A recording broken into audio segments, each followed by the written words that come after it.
Wholeness and balanced vibration to everyone. Today is a wonderful day. Thank you for tuning in to the 2012 show. Today is January the 22nd, 2012. And of course, 2012 is lifestyle programming in which we bring you the most hottest topics of 2012 from the spiritual sector. Through esoteric knowledge, we define exactly what our experiences are going to be about and what they have been about in our existence on this universe. Today, of course, I have my panel with me. I do have Wes and Crystal on the panel, and we're going to be talking about the pineal gland. But before we get into the show, of course, we always do a sound test to make sure that you're hearing us loud and clear on that other side. And of course, we are live today, so you will have the opportunity to call in and ask questions. But before we get started, just to address someone that is in the chat room, can you hear us clearly? And we just need you to respond back, yes, we can hear you clearly, and then we can get on with the show.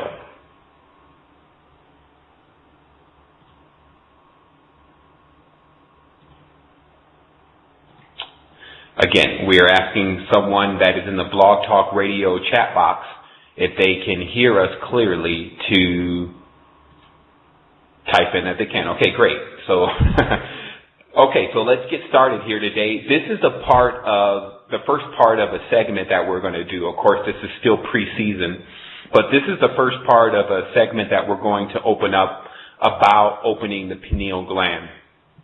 Personally, this week I got a chance to go away for about a day and a half just to go into the wild, because there's a lot of wild here in Costa Rica, and I happened to have a vivid physical third eye experience. It wasn't just visions and things of this nature, but I woke up in the morning and I began to have a physical twitching within my third eye, which I felt before, but it never lasted all day.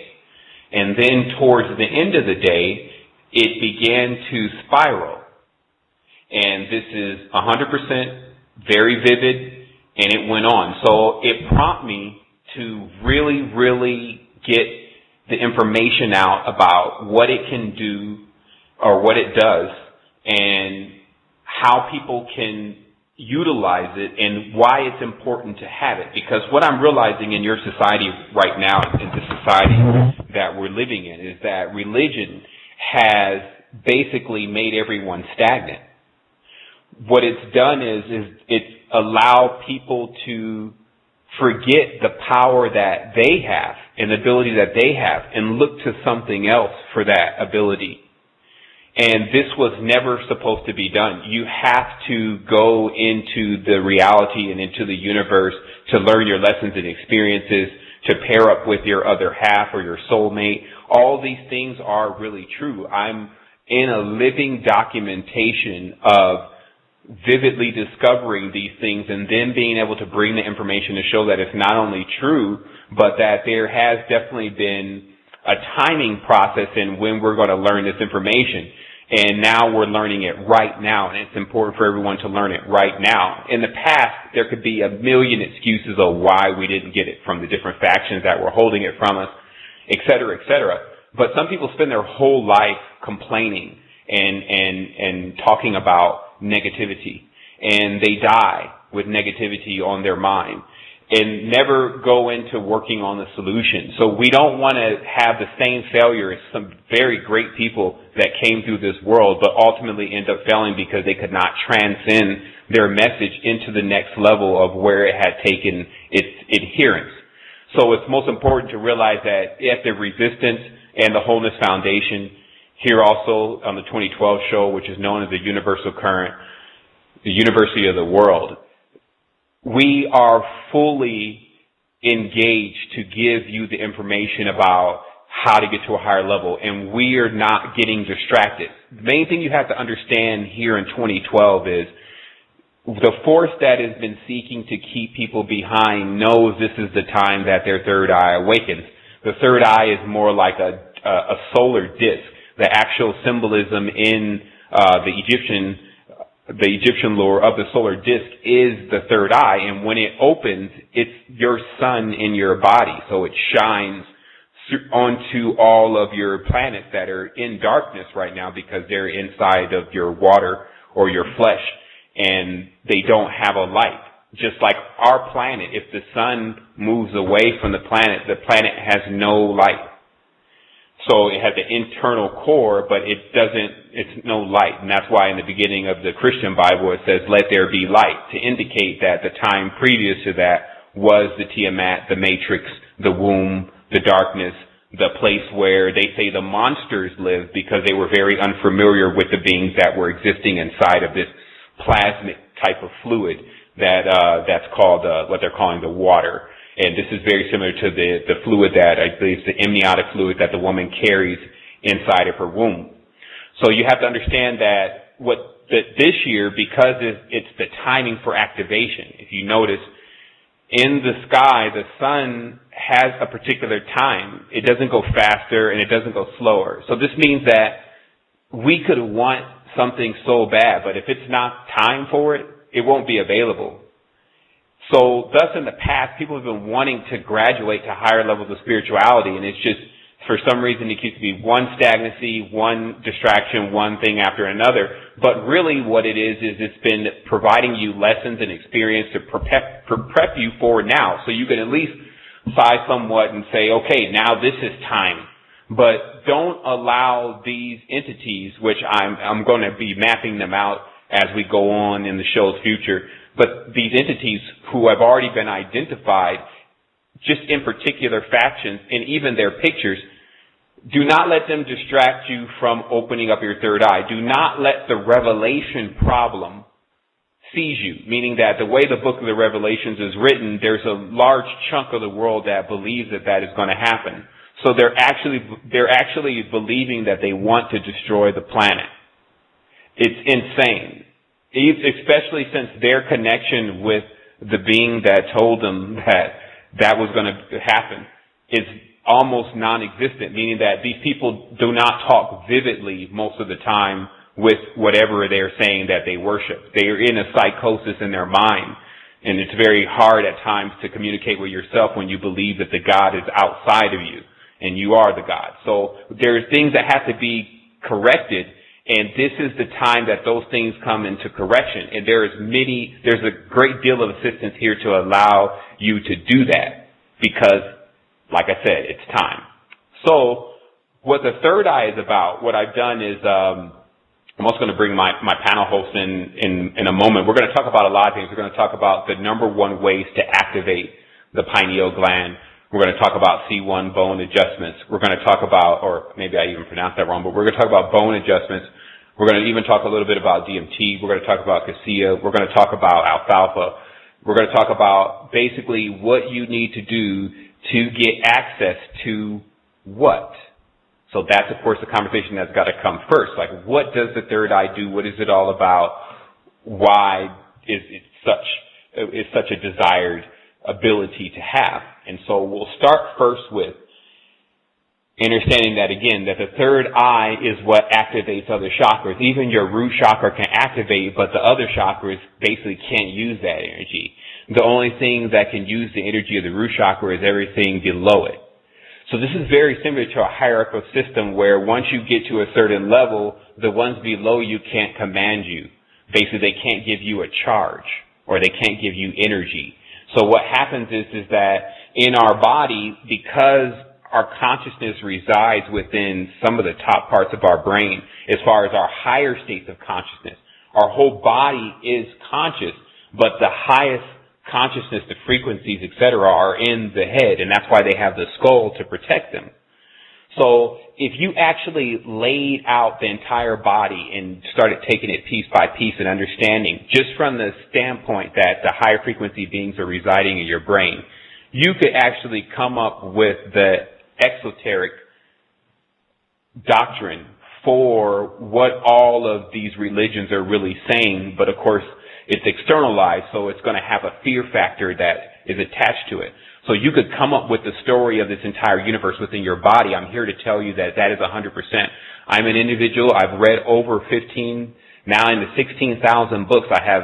We have machines that read books to us all day and night, even while we're asleep. So we can access large amounts of data to see what's been going on this planet. And we've proved time and time again that through the etymology and through the different knowledge and belief systems, when you actually take the cream off the top of them, or the gist of it, like when you take to someone, get to the point, we brought that into one place, and it's starting to point at one thing, and that's why we're on this line today, because it's pointing at the third eye.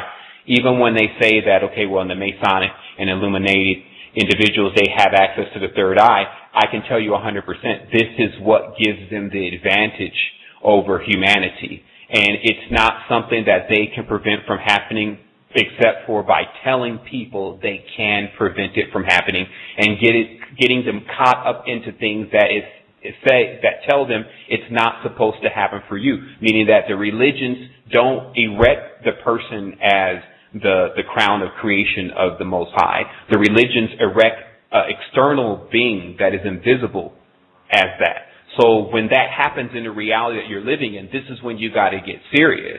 You got to get to the point where you realize the jeopardy that the current dimension that your frequency is on is in.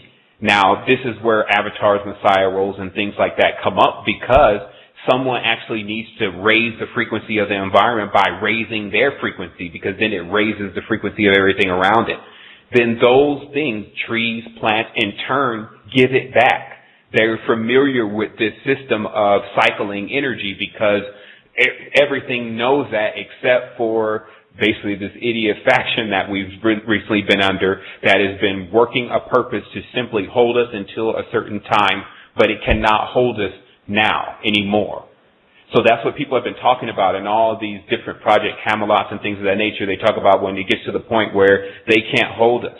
Now they're talking about financial problems and things of this nature. If you've noticed that most esoteric factions have now succumbed to the financial crisis, even though many of those esoteric factions have thousands and hundreds of thousands of donations that they've already received from various parties. So they're just propagating fear in a time in which we should actually be working on activation, because the stars are lined up for your third eye to activate. I'm going to give you a few key points. The first thing is that the calcification. Now, the calcification plays like an egg around, or shell around the egg. And what happens with this shell around the egg is it gives time in order for, when the pineal gland is grown enough, it will start to put pressure on that egg. And then as it puts pressure on that egg, there will start to become more of a forming of the matter inside of it. So basically this means that if you're inside of a planet, which is like an egg, and you're the yolk in this case, once the pressure or the crucible starts to pressurize you, then you actually start to develop. You become compressed matter. This brings in life. This is how light and liquids make life, if you want to understand how that process works. And so as that pressure begins, then it's time for it to crack. So now it's time for your pineal gland to crack. How that happens, some people say, well, it's supposed to happen naturally. That may be, but we understand one thing. We can't even fathom what's been going on in the society. We can't even really control these politicians for doing what they're supposed to do. So how do we even know that the story that our pineal glands are supposed to activate by themselves is even true? We have always been taught, especially within the esoteric knowledge, to use will, to go forth, to never let anyone hold you back in time and say, in time it will happen. No, you have to make it happen. So what happens now is that you have to crack the egg. You have to actually crack this shell that's around this the pineal gland. And of course the reality is rigged now to actually calcify it more.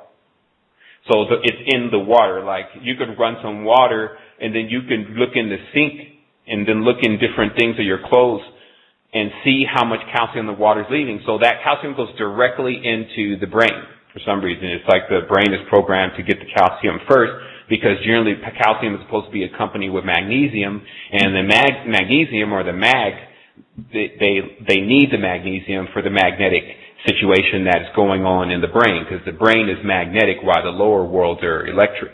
As you see, our world is electric with Elohim. So what happens here is that we get this opportunity to figure out for ourselves, are you really the one? Like, have you been sitting there dormant, accepting what they're saying about you, that you can't really do anything? You don't really have any power. You can't change this world. In certain instances, those things may even be true, because the reality is even words of power don't work unless you have Kundalini. Even strong manifestations back into physicality don't work unless you have Kundalini. So the grounding of oneself into the planet is the second component of Kundalini, of activation of the third eye. It's very interesting. Some people thought that they were going to activate their third eye, but not have a connection with nature. And it works on multiple levels, but the reality with our cities and towns is that cement and rubber they deaden your connection. That's the two components that's necessary to sever your connection with the ground. So you basically have no ground. So even when you're utilizing these breathing techniques and these third eye visualizations, if you don't get an opportunity to go out there and ground so you can charge up somewhere, then you won't feel the stimulation that accompanies the physical stimulation with the third eye, which is what you need to look for. Your ladder's got to connect. You got to feel physical movement within the third eye, and it's very vivid. So here's the thing. We are, in essence, batteries that can charge. So this means that even once you don't have to confine yourself to the jungle. We got work to do. But when you go out into the wild, you can charge up there, then come back into the reality, and then you'll know when your batteries are getting low, and then you can charge up again. And of course, as your ground gets stronger, and this is something that a friend talked to me about. He was studied underneath a Dogen master for a prolonged period of time that took him into multiple worlds by just through meditation. And he told him to never take in the beginning of the meditation, to never take his feet off the ground until he established a firm connection with the Mother Earth, the Kundalini, to the point where even if you're in an airplane, you could still feel your roots connecting to the ground. And this is very, very interesting that such levels of power can be achieved. And I'm talking to individuals that don't do lying. They don't even have time to waste. And that's why I was saying on the post that I've had the opportunity to meet some very unique individuals just because of the path that I'm on. So I can be here for you to give you the information and to share with you what I've discovered from these individuals. You have to become more soluble. This is why there's a lot of people who say, well, I don't feel anything. And it's because the body is dense, that you have to use tools such as the MMS to neutralize the water. You have to bring up the frequency with electromagnetic spectrum, such as the Ethereum gold.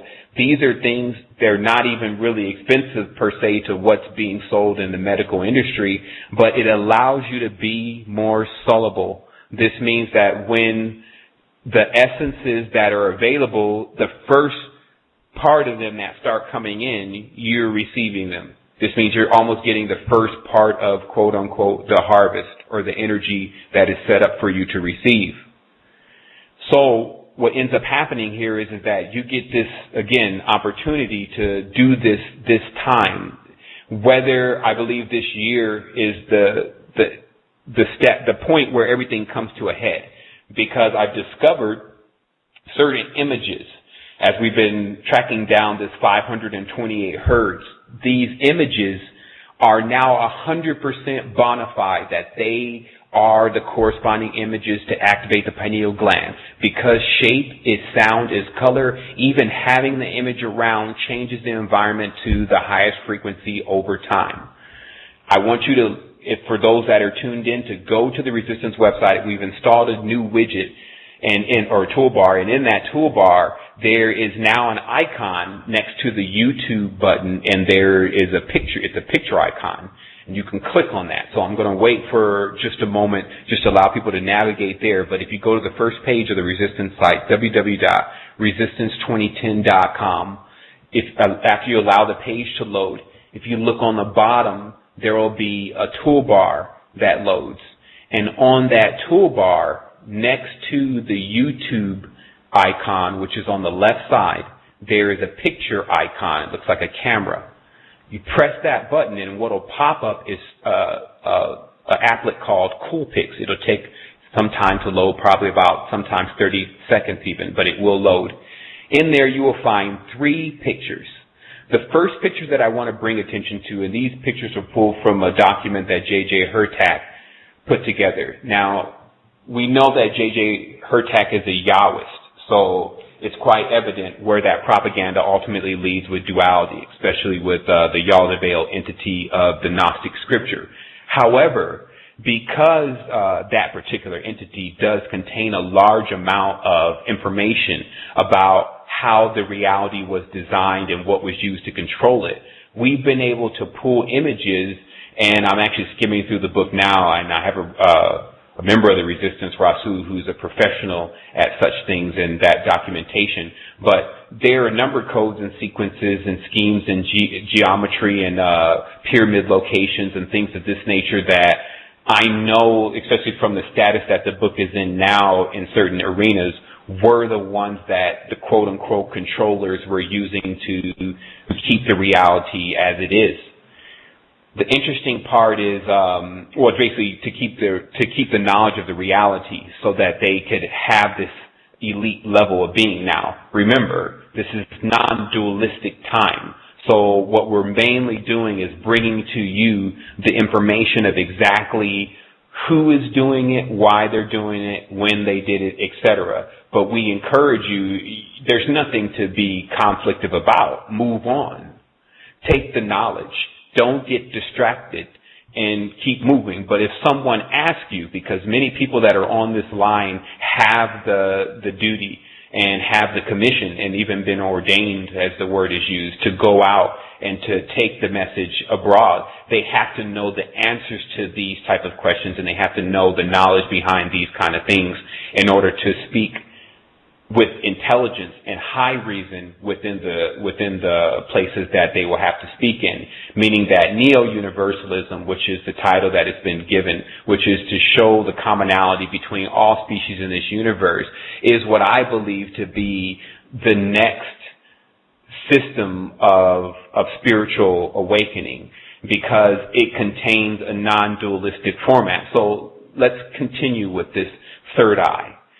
So how the third eye works, of course, is through these processes that we've been sharing for the last 6 months and going through different modes of transformation, going from the heart instead of the brain, even being to the point of questioning all the letters and numbers, extreme logic.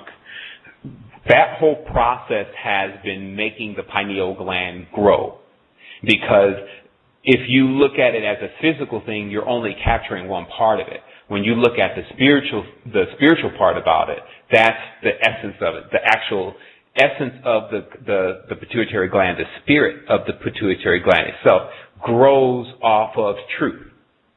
So what you can do now is, when you gain an excessive amount of truth, it actually allows this gland to grow. And so again, this puts pressure on that calcium. So what you can do now is you could take these techniques, such as using the third eye tools. Like, one thing that I'm going to make sure that I do is I'm going to make sure that within the next 2 weeks that I deliver the proper tools to open the third eye on your own in your home, as far as getting it ready to start to receive the energy. The planet itself and the universe is going to do the rest. And then these extra pointers, like what we're going to talk about with the steeping certain barks of trees and the MMS, etc., those are the extra things that you can do. So again, I want people to understand that all of the stuff that we talk about is to accelerate the process. However, if you are just there and you don't have any money and you don't know what to do, we have solutions for that too. You can utilize the techniques that we're going to be showing within the next 2 weeks to graduate yourself to this higher level and to receive this energy so you can get on with your experience in the universe. I'm here to tell you today that I've had the opportunity within the last 2 days to see worlds that had no human life yet. The worlds were far more pristine than the one in which we live in. And I mentioned this on the post. and those worlds are ready to receive human life, but they are on a higher frequency. And the only way to join into those worlds is to raise oneself to a higher frequency. And it makes perfect sense, especially for all of what we've been studying, to know that your frequency is governing what you're aware of and what you're not. I'm giving you a high frequency, which is the 528 hertz, in order to basically light the entire body at this point. And so what we're going to do is I want to talk a little bit about, I want to bring Crystal in, I want her to talk a little bit about adjusting your C1 bone, and I'm also going to be looking into the chat box so that I can answer some of the questions and things that are here and just get on top of that. So, Crystal, I'm going to actually open up the line because I had been keeping the line on mute just for sound situations, but you are live on air, you and Wes. How's everything? Hey, how's it going, Seven? We're doing phenomenal over here in Canada. Hello? Excellent, excellent. Yes, yeah. We can hear you loud and clear. Perfect. Yeah, no, things are going really well. I can't believe it's been two weeks since we talked last. Yeah. Time's flying, hey? Yeah, time is really, really flying. It's funny that you mentioned that. Last show was the pre-recording, and I put that together. There was such a high amount of information shared from our Skype chats, which we're going to continue this week. We didn't get a chance to continue. Well, I guess it's Sunday, so yeah, this week we're going to be continuing the Skype chat, but this Wednesday we didn't get a chance to do it. But so much information is being communicated through there, I just didn't want everyone to miss it, so I uploaded it. And also it helps me to do this show. Of course, the 2012 show has to be done bi-monthly now because all the information that we're going to be delivering on the show and just all the other stuff that we're actually involved in also, and giving us enough time to cover all of our bases. Perfect. Yeah, I just wanted to share with everybody what Wes had been going through over the last year. Wes had scoliosis, and he kind of just found out that he had it about a year ago. He started getting really intense headaches, migraines actually right behind his eye. And, of course, he went to the doctor, and, they just gave him a bunch of prescription medicine like, Tylenol and such to try to get rid of it. But then we came across a chiropractor, and he took some measurements of Wes, and he said, oh, yeah, you've got some serious subluxations in your spine. You've got scoliosis. You need help. So we did traditional chiropractics for about, I guess, a year and a bit, and spent a lot of money doing it. Mm-hmm. And then Wes's mom actually said, oh, there's this great guy called Josh who's opening up a NUCCA practice. And what that is, it's spelled NUCCA here in Canada, and it's an upper cervical spine chiropractor. And he basically his specialization is doing the C1 atlas bone at the very top of the spine where the base of your skull sits. And it's a very non-invasive, simple adjustment that he did. It's kind of like a gentle kneading pressure, I would say. He takes lots of measurements with really high-tech gear, and then he makes a really simple adjustment at the top, and it kind of sounds like a bit of a popping kind of a sound. But anyways, we found really big changes in our total spiritual progress once we got that aligned. It's almost like a light switch came on, and for Wes, he was cured of his scoliosis in about 7 treatments, which is just unbelievable. And for me, I wasn't as bad, so it took only about 3. But, when you consider what you pay for traditional chiropractics, thousands of dollars, and then with Josh, it ended up costing us, just a few $100s. So our initial adjustment and x-rays were about $50, and then every additional treatment was about $35, whether you needed to be adjusted or not. But it's great, because it goes right to the root of the cause. It's at the top of your spine, so the rest of your spine just kind of falls in line like dominoes, whereas the traditional chiropractics, they're really forcing your spine back into alignment, so it's a lot harder on your body for sure. But I would definitely recommend it if you can find that in your area, NUCCA, N-U-C-C-A. Check it out. Exactly. Excellent. You know what? It's just very important to always consider everyone, because people have different situations going on and been involved with different things in their journey through Earth. Earth is definitely can be somewhat of a turbulent field, and people have come into many different collisions with life, and it's left certain types of damage that can be solved now. And it's just important, I would suppose, for everyone to get involved in tuning into their body more, to understand, especially the spine, how important it plays in transferring all of your energy, and to make sure that that energy is transferring properly. Because there was a video that was just posted recently in the blog by Resistance member Peter Georges, and it's very interesting to watch that video, because it is, like, to me, at first I looked at it and I heard the music and I said, okay, it's another New Age video, this is crazy, I'm going to remove it. But then, as you listen to it, it's telling you exactly what's going to happen. It talks about how when the energy starts to pick up, many people in their minds are going to start become very restless. And because of their inhibitions or their religions or their rules or their structure or all of what has been basically their shell, they're going to start to press up against, then they're going to feel frustrated about not expressing themselves and not answering to what their inside is saying, because this outside thing is holding them. And then it talks about if they continue to do that, and this is going to be mainly a problem with religious people, then that energy is going to actually cause an internal fire from a level that it will damage the body. So almost it says in the conclusion that it may even catch the body on fire. And so some people may think that that's really crazy, and some people think that that's maybe even fear-mongering. But if anyone's ever been to a real Kundalini awakening course, like for those individuals who were activating Kundalini before the 2012 points or whatever, that I've heard of stories where when the Kundalini activated because the person was eating too much corn syrup, that their hair caught on fire. So, and then many people understand the Kundalini energy when it's going through. As long as it's cycling, then it's, it's very, very exhilarating and expansive.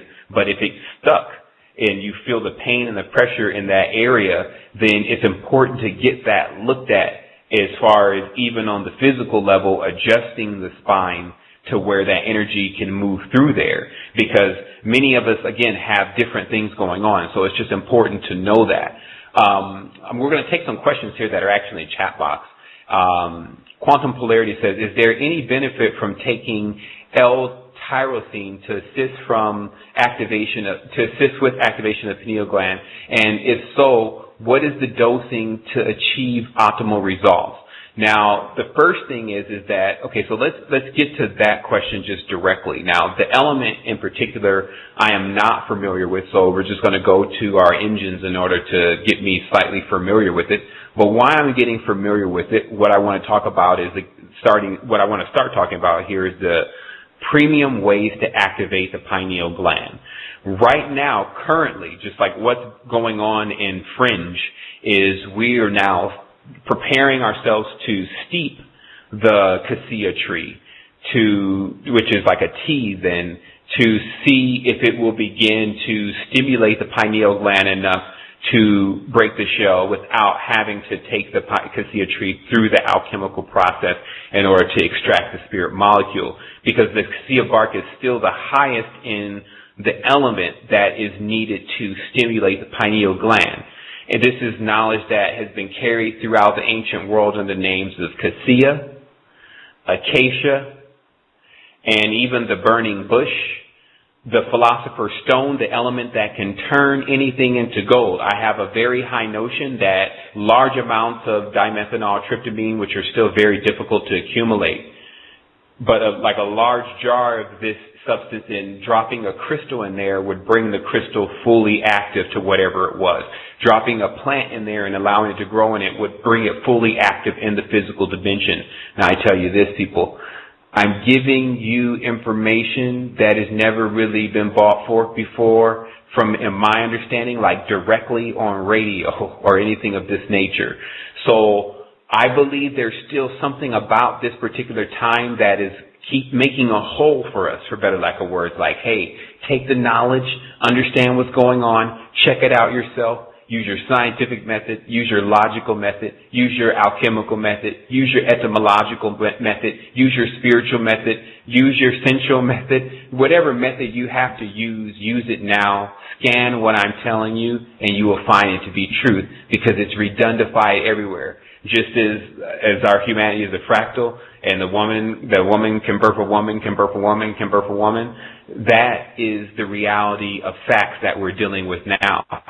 So I've actually made myself familiar with tyrosine here, which I've done that through Wikipedia, and these are definitely alkaloids. What I will say with this is that nature itself is going to always be it's going to be your number one stop for things of this nature because it's organic and it's already calibrated to do it. When you start to basically utilize specific chemicals to cause the process, then you have to do clinical trials because it doesn't necessarily mean it's going to work for everyone at all, because it really starts to cross over to more of a biochemical level where if the person doesn't have the right pH and if they don't have the right thing going on in their body, they could take it to have no effect at all. But there's things in nature, because there's the spirit there, meaning that the actual essence of whatever the creation itself is present there. It hasn't been taken through man's process of artificial presence. Then that is going to be what you need to get you there. And so going down that aisle, and people should really listen to this, going down that aisle with all of the seasonings and grabbing that oregano, grabbing that parsley, getting that cilantro, getting that fresh parsley, and getting that incorporated into your foods, grabbing that curcumin or cumin, and grabbing that curry, and grabbing all of the yellow or the gold seasonings that give you current or insulation of current is a good idea right now, because we're talking about energy. So we don't have to be geniuses to know that, look outside and see the thickness of the wire that is running the power to everyone's house. Now, look at a wire of your headphones. You see the difference? There's one that is a lower gauge and thicker because it has to carry more power. So in our case in this world right now, if your veins and your system in your body, your channels have to be calibrated to carry this energy. It's not a free-for-all. See, that's what many of these different factions have made it seem like, oh, once it happens, it just happens. You only have to do this ritual. You only have to do this. No, that's not the truth. The reality was always, this was a process that actually used to take 20 years. We've now condensed it into 2 years because we're just more advanced beings. It will condense further into 1 year. It will condense to the point where even when the worst people in this reality decide to change, they'll have the opportunity to change that day. That's how that 0 point field works with consciousness. Like basically many of the people you've counted out as already gone and the most evilest will be the ones that wait all the way to the end to jump into, quote unquote, the ark. Meaning that everything here is serving a purpose. Nature teaches you that. And for that purpose, there is just reward. Meaning that for as much as you push into this reality to do something to it, is as much as you get back from it. So, in essence, we have to still realize that in our world, everything that is going on here is going on by will of the universe. It's something that's supposed to be happening. But this year is how you can begin to separate everything that happened in your past and remove the regret, remove the guilt, remove the convictions, because that's weight. It's going to keep you down. You just have to understand that, again, your entire experience here was just that, to get you to this point. If and when you activate, you will realize you will change nothing about anything that ever happened to you in your past, because you know that you would not be activated right now. Meaning that if you change one small thing, if you go left when you should have went right, you have an entirely different future. So be comfortable with who you are now and be able to accept who you are and break out of the pre-programming that says, no, you're not that. If you say you're that, then you're going to start having bad luck and you're going to start having problems, etc. Flee from that. And so let us, now we're going to take some questions again, and I'm also going to allow Wes to come in on the line and maybe take this question. The person is saying, when I sit on meditation, my body becomes numb. My legs feel like they are on fire, so I have to stop. Can you help me with this? And so let me just analyze that for a minute, but I'm going to let Wes come in and give us some of that knowledge. What's going on, Wes? Seven, how are you, my friend? Oh man, I'm doing excellent. Thanks for having us back on the show. It's great to be here. For sure. I mean, it's always great to have you on. I mean, I know you've been sharing a lot of information with the people that are up there, but also just living that real life experience of what's really going on in our full documentation of what's taking place in 2012. I mean, you got something for us today? I mean, what would you love to share with us? Well, I think that when we look at our family in the last few weeks, especially, we just feel a tremendous push to get ourselves ready, our physical bodies ready for this whole shift. And I know that about 2 or 3 weeks ago we started on a raw food diet. We're trying to make it as fruitarian as possible, but just really getting in touch with the raw foods is important, and also you just being very aware of the things that can potentially cause problems, such as fluoride.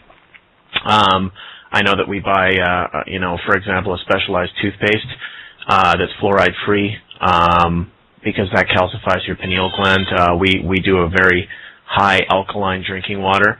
I don't know about some listeners if they have a high alkaline drinking water around. I know that we have one place in Kelowna that services that, and just keeping the pH level really alkaline within the body, and it was really important. So it's just basically always kind of having that daily regimen. I know that things really started working more positive in the sense that when we started creating a regimen for ourselves every morning, us personally, we'll get up, I say about 5 to 7 now, and kind of have a meditative practice that we do for about, I'd say 45 minutes. Then we get the kids ready. We kind of start things off. We kick it off with taking Glucola just before the meditation. And then after the meditation's done, we'll have a raw fruit shake with a few supplements. Specifically, I'll take some magnesium. I'll just take a really good multivitamin, and then have that shake. Do like an exercise regimen. I mean, for anybody that doesn't really have one, it doesn't really have to be. You don't have to start off, doing an hour or anything like that. Just anything is good as long as you start somewhere and you're able to build upon that. That's key.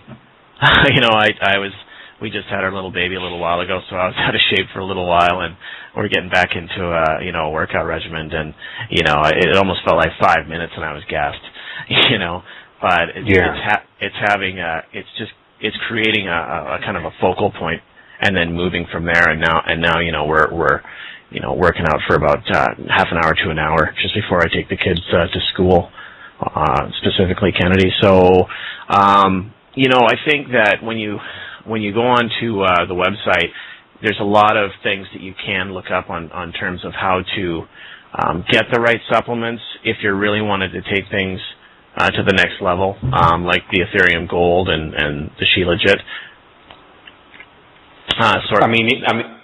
Okay, I thought you had paused for a minute there. No, go ahead. Sorry, I thought you were going to no.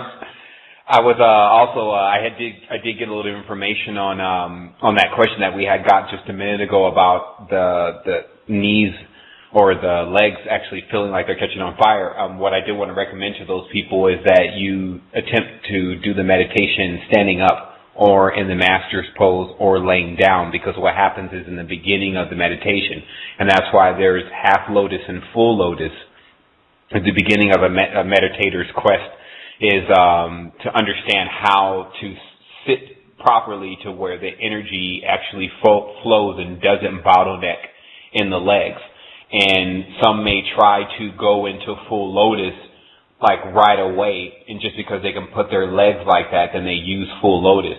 The thing is that there is an adjustment that has to happen with the coccyx, and if that doesn't happen, then the energy bottlenecks into the spine. And so how you'll know this is happening and that there's not another kind of blockage is if you get into the master's pose, and then the same thing happens with your legs, or if you're laying down and the same thing happens with your legs, then you know you have a blockage in the root chakra. In that case, then you would have to work through root chakra stuff, and we're definitely going to get into that. And that's why I encourage people to just ask the question, because the root chakra stuff is like, how do I approach the reality with the male and female dynamic? Like, what do I need to be doing with that? Like, what do I need to be doing with my sexual appetite, etc.? These are the questions that the person should ask, and that will get an answer. But I'll leave it up to people to ask those questions so that they can get those answers rather than, just going into the whole thing. I would rather be specific. Also, there's another question here, Wes. It looks like a really good question. They're asking, actually a really good question for Crystal also. Is that I have a question of how do you meditate when you have a newborn baby? And are there any crystals that are good for newborns? And during the 0 point time, what will happen to babies born during that time frame? So I could take that last question, but I would love to hear from Crystal about, how do you meditate with a newborn baby? I don't have one over here. Like, how does that work? Hey, back on there. I just got the headphones past me. So the question was how to meditate with a newborn baby? Yeah, just directly, like, how do you meditate with a newborn baby, and are there any crystals that are good for newborns? Actually, I haven't really looked into the crystals that are good. I mean, I use personally just a lot of selenite and different kinds of quartz in my practice. It really depends kind of what I just gravitate to. I have a lot of crystals in my arsenal, so I just kind of walk up to what I've got, and whatever I feel like using, I'll put in my hand. Sometimes it's 5 stones, sometimes 1 or 2. It really just depends. But like Wes was saying, we have a very set regiment now. We're up at a certain time. We have our water and our Butacola. We have our meditations, and then the kids get up. We get them ready for school. And then we have like a power shake and take the rest of our supplements and then do some exercise. And then we're kind of set for the rest of the day and just go from there. So we found since we've been consistent with that, I mean, if we can do it, you can do it. We have an 8-year-old and an 8-month-old, so, they both definitely require different needs, but it's working. So, the universe is in tune to make it happen right now. So if you're committed to doing that, then it'll just work out for you. Right, so I would definitely say then if you're committed to it, then maybe the baby will sleep in a little bit longer, you think? Yeah, exactly, for that meditation? Right? Yeah. Yeah, you can definitely, go ahead. I would also recommend in the sitting down version of the meditation, and by the way, we're going to get some awesome meditation videos up here soon. Like I have the ability to do it now, especially since we spaced out the show a little bit, as far as adding another week before I have to get in and do a live show, that we're going to put more into getting that visual experience together for you so you can see what's going on. But I would recommend, especially for the baby, that you do a meditation where you're centered and you're laying down, and then you start to feel that energy, and then you actually get the baby and lay the baby on you then, and when your frequency is definitely a lot higher than what it would normally be, especially if you're somewhat agitated during the day. So that's what I would do, because it would ultimately, from just me thinking about it, it would ultimately make the baby have a reference point for meditation. So that way, when you go into meditation, the baby actually goes into a more quiet state anyway. So I would definitely try that, because that's just how, our communication system works. We did have another question here about the numbness of the lower body parts and actually better circulation. And better circulation right now really stems into the lymphatic system. And even I have to because I'm here in Costa Rica, to get with some people to more facilitate that so I can understand exactly how it works. But individuals such as Luis Hull and many of the other individuals that I'm aware of have worked with lymphatic stimulation but the one where I think there's just different levels of it. Some people can do it with like bioresonance machines, but I recommend that there's a more deeper level to do it on with a tool or something that vibrates. And I'm just not really familiar with what exact device they use, but it's more direct than a bioresonance pad. And you get the lymphatic system stimulated, and that allows that numbness to not occur. And of course, yoga, because basically what we do at times is we approach this whole spiritual awakening as, okay, I just need to open my third eye. But remember, it doesn't open until everything is completely aligned. Now, the planets are going to align anyway, so that equals in your life that you start doing things that align you. Because you're in physical life, so you have to act out what is going on a higher level. That's really what they call the ritual, for better lack of words. You're acting out what happens on a higher level in the physical plane. What the ritual should be for you should be basically like the regimen. You get up, you take your supplements, you know what's important. You start separating what you need to have versus what you don't need to have. You get light. In this sense, you don't have a bunch of things around you that you don't use. You don't go and grab, $100, $200 pair of shoes that you could have bought Orme substances or monatomic substances. You see, so this is the time where it's like, give yourself this opportunity for this year. Like, I want to encourage you more than anything to not play around with this year. I've seen a lot. I've been into different spiritual planes. I've contacted different beings through, the process of going through spirituality or religions. I went right to the God. So I can tell you there's still a large part of what is going on, this reality that's very real. And 2012 is not the time to play around. It's the time to be serious. It's a time to give yourself the opportunity to make the transformation. But if you play with it, I don't believe 2013 for people who play around with 2012 will be pleasant, unless enough people get together in 2012 to completely morph the world where the people who would still be the late bloomers anyway just come in by proxy, or what they call the 100 monkey syndrome. So I'm going to go ahead and look into the call box also and tell all the callers that have called in on the line, if you do have a question, you can actually press 1 and we can get to your call. We have about 30 minutes left in the show, so here we go with another question. It says, I would like to get a pet, perhaps a dog. What are your views on keeping pets? Anyone on that side want to take that? I don't know. Do you have any pets over there, or what do you feel about pets? Yeah, we have a cat, actually. And, I would say that, having a cat, now that we have a new baby and all, the cat's kind of second fiddle, as it were. But, we just had the cat and our other daughter, Kennedy.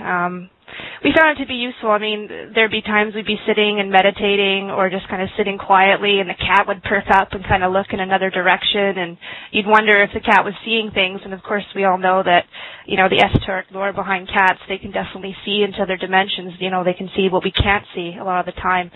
So I think having pets is definitely useful. I've never owned a dog. I've been mostly a cat person my whole life, and we have a fish, and that's about it on this side. I would definitely say, because a lot of people have grown really close to their animals, and I don't want to lead anyone to doing fringe on their animals, but there is definitely a very close relationship with people and animals do carry levels of energy themselves. I guess the only part about this that we can really talk is more the negative side of what happens when you either are keeping animals that really want to be free, or you're actually you have animals that are already trained to do negative things, such as guard dogs and killer dogs that carry that personality. And I have this notion. I actually have a post, and I would need to look through some things to find it, but I was on this god dog thing because I've also been a somewhat of a cat person all my life. Also, my mother kept cats, and she actually didn't like dogs very much. So I haven't really had an opportunity to spend time with a dog, but I don't have any hatred towards dogs. However, I was looking into the whole connection between Canis Major and the Dog Star and the guard dogs and Anubis and the carnivores, or the carnivore part of the whole planet, the wolf planet, etc. and just to see what that connection really is about. And what I was able to discover is that with dogs in particular, dogs are guardians. And I was going to do a whole video on this with human dogs. And when they portray basically human dogs, there are humans that are trained like dogs in movies, and they even speak to them as if they're dogs, but how trained and how precise and even how vicious they can be. And the important point is that to understand a dog's psyche is to understand that it could be trained to dislike anything beside the master. So the dog may in certain sense not have the ability to even know that what it's attacking is positive or negative or etc. So in understanding that, I was thinking about this 3 days of darkness that these people are proclaiming that is supposed to take place. And as I said before, if you have that light on already inside of your inside of the top of your head, darkness is not a problem either. In fact, that's why when you see in the Matrix, they wear sunglasses all the time, because when you have a pineal gland, you have to actually shield your eyes, because even the light of day is over bright. So, because you can, then in the darkness, you can also see everything that's there. So 3 days of darkness does not bother anyone that has an active pineal gland.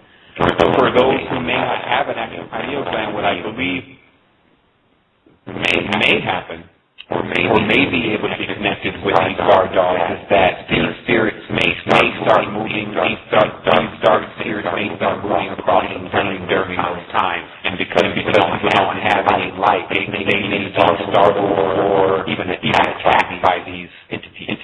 And I know that again, being very far off, there's a lot of evidence personally, and there especially that something of that takes place. And that's why it's very important for us to cover our inner light, because all darker enter into these thoughts or whatever they are, can't even come around. They just can't go feel the frequency.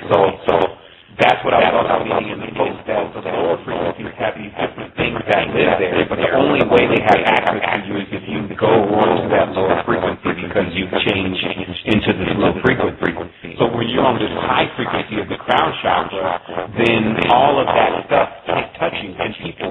I really also want you to understand that this currency that we're talking about, because the pineal gland also gives you currency, you can utilize the high frequency to separate you from the misfortunes of what's taking place with the reality problem with current and mismanagement of energy. Because the currency, as they're saying in the external world, is failing, but that's only for certain people, but a large group, because the masses are following each other into failure and into dissolution, etc. So there's individuals that are not going in that direction, though, and their currents are building higher and higher. So understand, when you utilize things such as the crown chakra patterns, you by default put things on a higher frequency, and so thus the lower energies don't have access to it. And so that's one thing that's very important for us to continuously know, is that whatever all this doomsday and things that they're painting, if you're not in that frequency, which you have the choice to actually change, it can't happen to you anyway. It's a law of the universe. So always keep that in mind. So I know we had a little problem here with the dog blocking the message. I guess we got a little distortion on the dog conversation, but I'm going to also now give an opportunity for those that have called in, once again, to, if you have a question, you can press 1 on your telephone, and that will put you live on air on the 2012 show, and we can answer those questions. So in conclusion, I also want to say, just to kind of cap the animal thing, there's other animals besides dogs and cats. There's also birds. And I just find that keeping birds in cages is probably not a good practice at all, but there are many birds that are like the doves, that don't mind being in very small areas. And the sound behind those birds actually are like similar to the sounds that come from cats, which is that pranic sound. And those sounds are always known to be conductors for communication. And if we remember that book that I just recently posted about how the mantra, when it's said by an individual that could be thousands of light years away, because the wave of that mantra has actually went out into the reality, a person says it and can connect with it.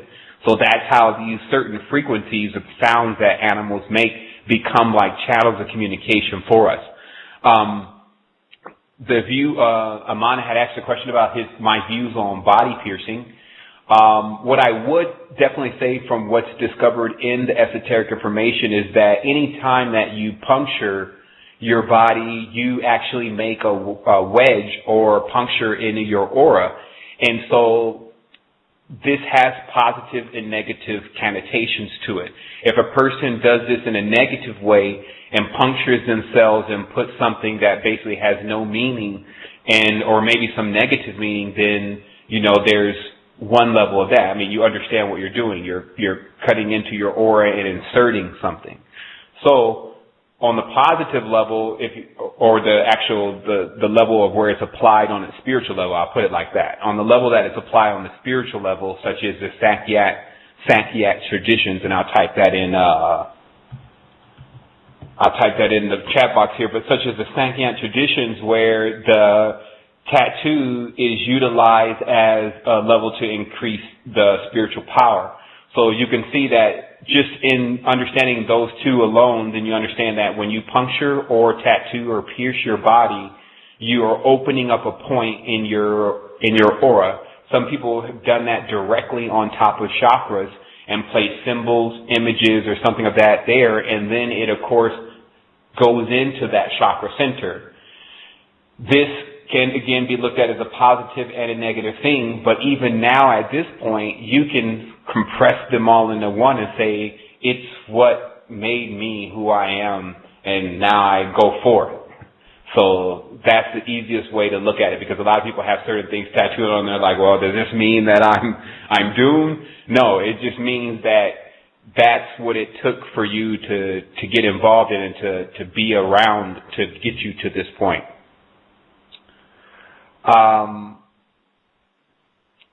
All right, so that looks like we've wrapped up all of the questions here in the chat box.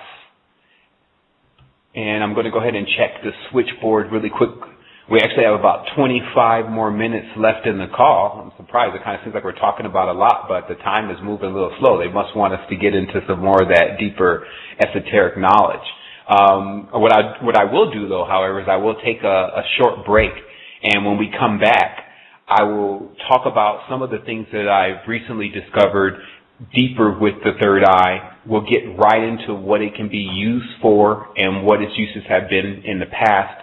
And so we'll just finish off this first part of the conversation, because the next show, now that I have the proper toolbars and things, we will go right into the videos of the techniques that I just recently learned about the breathing and how you can basically expand the area within your head using certain breathing techniques that are known through ancient traditions. And so we're going to come back in just a moment. If you do have any questions, feel free to call in. That number is area code 347-996-5688. And also, if you have any questions and you're just in the chat box, you can type those questions in and we can get to you. And actually, I just scrolled my screen up, so I just noticed that there was some other individuals that had already had their hands up to ask those questions. So we're definitely going to answer those questions when we come back. As I said, you can call in area code 347-996-5688. And I encourage that you really get into it. There's nothing that we can't answer here about what's going on with the reality. There's a lot of deep information that I'm holding that no one's ever really asked me directly about it, so I haven't been able to get into that area of my mind to give that information to you. So I welcome people to ask about occult knowledge, esoteric knowledge, activation, supplements, spiritual occurrences, dreams. I welcome you to ask about these things so you get clarity. Because remember, I'm available here for you, but nothing of this nature lasts forever. We all end up graduating to another level. And so this is about that graduation for you, because that graduation cannot be stopped for me. So we'll be back in just a moment. Okay, I'm not sure if that's just on my end, but it sounds like that music is a little warped or something. It must be another one of Blog Talk Radio's situations. So, okay, so we're back, forward as I always say, and we're going to go ahead and get to the last part of the show and see if we can get some of these questions answered. We did have a caller, but it looks like the caller may have disconnected. So, like I said, if you want to call in and ask a question, that's area code 347-996-5688. And so we're just going to go ahead and get right into talking about the pineal gland, what it's used for, and what I know about it throughout time. That basically we have the ability to project ourselves into an astral plane. And that, hold on real quick, let me make sure that my sound is okay here, because I'm going to really open this up for people so that they understand exactly how this works. Okay, looks like my sound is checking okay. So this is why the Akasha and the Akashic are actually the same thing, is because in the Akashic records there's everything that can happen, everything that did happen, can happen, and will happen. So basically it covers all spectrums of time on circular systems such as the ones that we live in now, that basically grow like the rings that you see on a tree. That every time that it expands more and more, there's more experiences, but again, everything comes from one thing. So what happens with the Akasha and the Cassia through history is that many of the individuals that proclaimed illumination had actually become enlightened by the Akasha use, or even as they say, Moses on the mountain with the burning bush, that burning bush was an acacia tree. That basically, that the substance itself contains the level of, a high level of what we have within our mind. And the reason why within our pineal gland and pituitary gland, the actual spirit essence or spirit molecule, and the reason why this is set up like this is because if you notice in ancient mythology, anytime they mention snakes, or serpents, they always mention trees. That somehow throughout all the mythology that serpents are always around trees, and that there are branches or certain trees that correspond to certain serpent tribes. And this is because the planet Venus, which has an atmosphere of pure carbon dioxide, is actually the home for much of the plant life that we have on our planet, such as the apple tree, the papaya tree, and many of the different trees that you see that contain the pentagram form.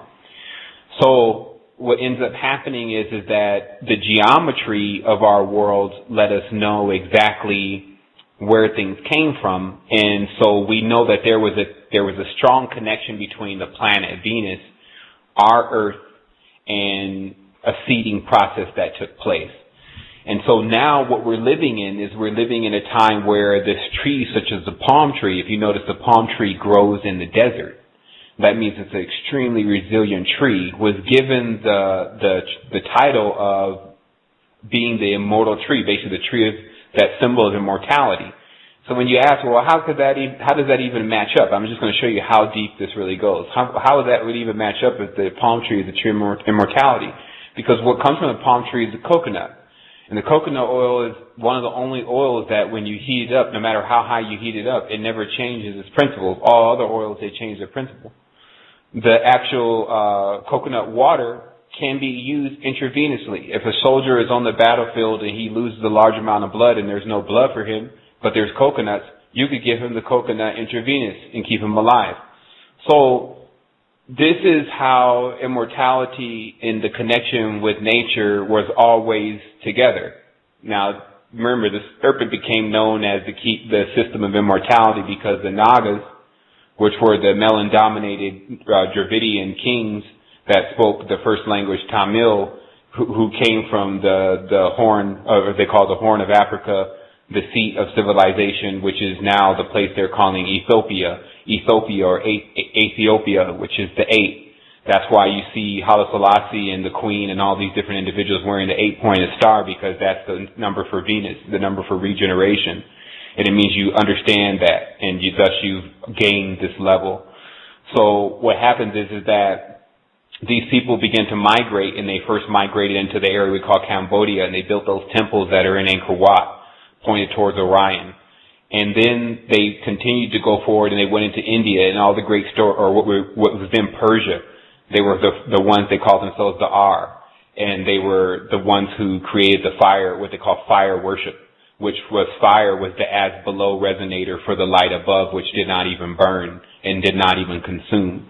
So this ancient knowledge was what was being kept within these kings until they came under attack by another constellation, or basically another brother that was a dragon, a white dragon, as it was called. And so this is actually the change of the world, because the melanin dominant, because this is still a dual cycle, so the black part of the yin and yang was ruling at one point until the white part of the yin and yang's time to rule, and then they expect now for it to actually flop around again, and then for the black people to start ruling again, but they don't understand that no one's going to start ruling. There will be no more rulers, because we're done with that geometry. But anyway, I'll continue. So what happens is that as time progresses, that the knowledge begins to be suppressed, because one thing about the Naga kings were they were really into spreading what their culture was to everything. But that culture was so potent, oftentimes when spreading it onto what became known as the children of the gods, that it just caused all sorts of anomalies. We'll just say that certain children with certain levels of knowledge, it was way too much for, and then it caused the results of that. So we're living in a world now that's is a byproduct of that, where actual, for better lack of words, police, which you understand that word and what that word really means. A police entered the system and said, okay, stop, it's getting too crazy. We got sacrifice, we got people dying, we got master magicians, we got women being born, we have troglodytes, we have all types of stuff going on. We have to make balance from this system, this mass. So this means an actual entity enters in with a cleaver, because it came with the shape of a scythe or a seven or a Scythian, and said, let's carve this and cut it back, because there was a knowledge that if nature just overruns itself, it'll actually just devour even itself. It is the Ouroboros. If you let a vine grow will grow up over everything, and then just to choke out everything, and then there's nothing but the vine. So that's why they needed this other component that comes in and kind of basically what they call tends the garden. So that's why in the beginning they say Adam, which remember, that means man and woman. The androgynon was given the duty to till the garden. And then there was one tree in the middle of the garden, right? So I'll tell you today that tree was actually the cassia tree, because the cassia tree corresponds to the queen Cassia, which is the constellation Cassiopeia, which is the queen of Ethiopia, and then her husband Cephas. So that was the tree, because remember, they're Naga kings, so that means that they're serpents. And the serpent was around the tree because the tree and the serpent were like together. And that's how it's always been in our world. So what happened is that there was a command from these police, basically, and it said, never touch that tree. Basically, never mingle with those people and learn their knowledge. But if you notice, in the middle of the Bible, Solomon pops up, which means the sun and moon of our immediate universe, decides to go to none other than the Queen of Sheba, meaning the Queen of Seven, and her name is, Sheba means seven. Her name is Belkis, meaning the Lord of Kiss, or the Goddess of Kiss. If you ever want to know where the word kiss comes from, it's Ki, which means energy, SS, serpent energy. So they go into the land and they take the knowledge. And they learn the knowledge, and then they take the knowledge, or the arc, or basically the information, the ME, and then they take it to their land and they try to apply it, but them as God. So this is the world that we're living in, where now this cassia tree gets on the hush-hush. And the only symbol now is a triangle and an eye in it, meaning that at the top of your head, which is called the capstone to the pyramid, because they look at the whole body as the pyramid, that if that eye opens up there, then you're illuminated. You have the ability to know all of what I'm telling you right now is really going on. And so at that point, then your frequency changes because you're awake. See, people are confusing now because sometimes there's like a lot of pride in this. They're confusing their state now for this graduated state, and they're forfeiting themselves. They say you should make a sober estimate of yourself every day to not imagine that you're more than who you are. Why? Because this gives you the opportunity to become more. If you understand what you are, then you can understand what you're to become. That's how things grow. So what ends up happening for us is that we get the opportunity to see again that there's nothing that we were ever separate from. Mankind and woman struggles here on this planet for what others have done is infinite. It's an infinite ripple effect, as they call it in the adjustment bureaus. You got ripple effects going everywhere. Meaning you have waves from that other people giving off hitting other people. I figured out just the other day that the grid thing that I've been seeing every morning, because I just have an active third eye, is the internet. It's the Wi-Fi. It's these 4G, 3Gs. It's a grid that sits right on top of, it's spraying itself through the air. And so now that we know that, we can learn to even navigate this thing, to try to admit that, say we cut it off, you can get away from it. I now believe you can block it. I have a device that just shuts it. It basically blocks the fields. And just so that you can have a bubble that you can sleep in that doesn't have this static going across it.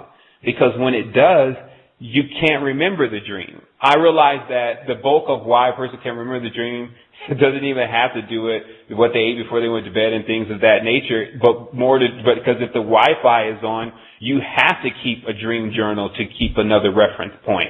It's like your only anchor point, meaning that if you live in the city and there's Wi-Fi everywhere, you got to keep a dream journal to remember. That's like the practice that you need. It's not really anything going on with your body per se. So let's continue just for a minute. We got about 9 more minutes left in the call. I continue. So the Dragon Kings come into play. Melanin recessive, Korean, Chinese, of this nature, Mongolian. Now, everyone has this story already, so it's not like Seven's inventing things. I don't need to invent anything in this reality for it to be crazy. The reality is that those same Mongolians that they keep talking about that came in the Huns kept moving and began to keep their bloodlines mixed in with other bloodlines, and then basically that this is the system that we're living on. And again, the only thing that you need is your third eye, because that's you need your own sun. And so what they've been trying to do is they've been trying to give you their sun. Like the sun, like what basically in a nutshell, the redundant realities that keep us crippled, they're trying to give us a sun so that we don't use our own. And this is why I was saying about this difference between giving and receiving. When you get set to receive only mode, you're screwed, because this means that someone receives. What does that word mean? Sieve. It means to dice and to cut and to, scatter about. So that keeps happening to you if you don't understand to use the other one in components. So basically when they provide their energy, their current, their sun, and they get us not to want to work for ours anymore and do real things to create real currency, then you're a receiver. Like we were talking about the U, the V. These are the U and V based agendas to make you just a receiver, so you got to take their shit, basically. And you don't have to. That's what I'm here to tell you. I'm giving you all the keys to leave this now. And I remember one guy made a remark. He said, humanity at times can be like abused animals turned over, a truck of abused animals turned over on the side of the road, and because the truck driver has crashed. And then you go in there and you're trying to help them, and then it bites you because it doesn't even know that you're not the ones that were trying to enslave them, or hurt them. That's what I deal with even in my life every single day, is people imagining that I'm the one that is here to hurt them. I've been through every single situation this earth has to deal out, and just about. And I'm here to just show everyone that we can we can get into the firmware of our own minds and we can change things. But there are certain principles to this universe that if they're not followed, one has nowhere to go. You cannot go with guilt. You cannot go in duality. There's no place for you to go. And so this becomes even the biggest lesson for me. But I was willing to accept it because I was able to prove it. That's the difference between me and other people that just accept things. Meaning that now I know the dualistic state is short circuits. The moment that I became non-dualistic, I was granted interest into things that I could even come back and explain to people how to even get there. It's different than you got to wait for me to come back and then I'll tell you. The great secret is not available for you. Wait for it. It's just different. This is where you can go and get it yourself. And even if you just hear the conversation today, you have it. You don't need to listen to me anymore, and there's no strings attached. I cut all cords every night. Every night before I go to sleep, I visualize everything that comes into my mind and I cut it. Just so that I can have me when I sleep. Not every other signal and chatter and line. So that if you want to know an organic way to block out that energy from other things that make you forget, you could cut cords. And it works. And our connection here with Earth is just so amazing that we understand even our cutting is pruning. It's like when we decide to go and repair ourselves and then come back to them, you can make them grow then. Listen what I say. If you go and take care of yourself sometimes for a moment and repair yourself with the things that I'm talking about, you have to be brave anyway, because you can see, if you don't have to be an author to see when the beginning and the end of the book is near. The way the reality is painted, it's painted unless someone changes it, like they're going to run it right into the ground. So you need to go and get the power. So if you don't, that should be your fear. If you don't, if you do, then you have no fear. So this is the type of things you have to keep reinforcing into your mind to make it stay awake.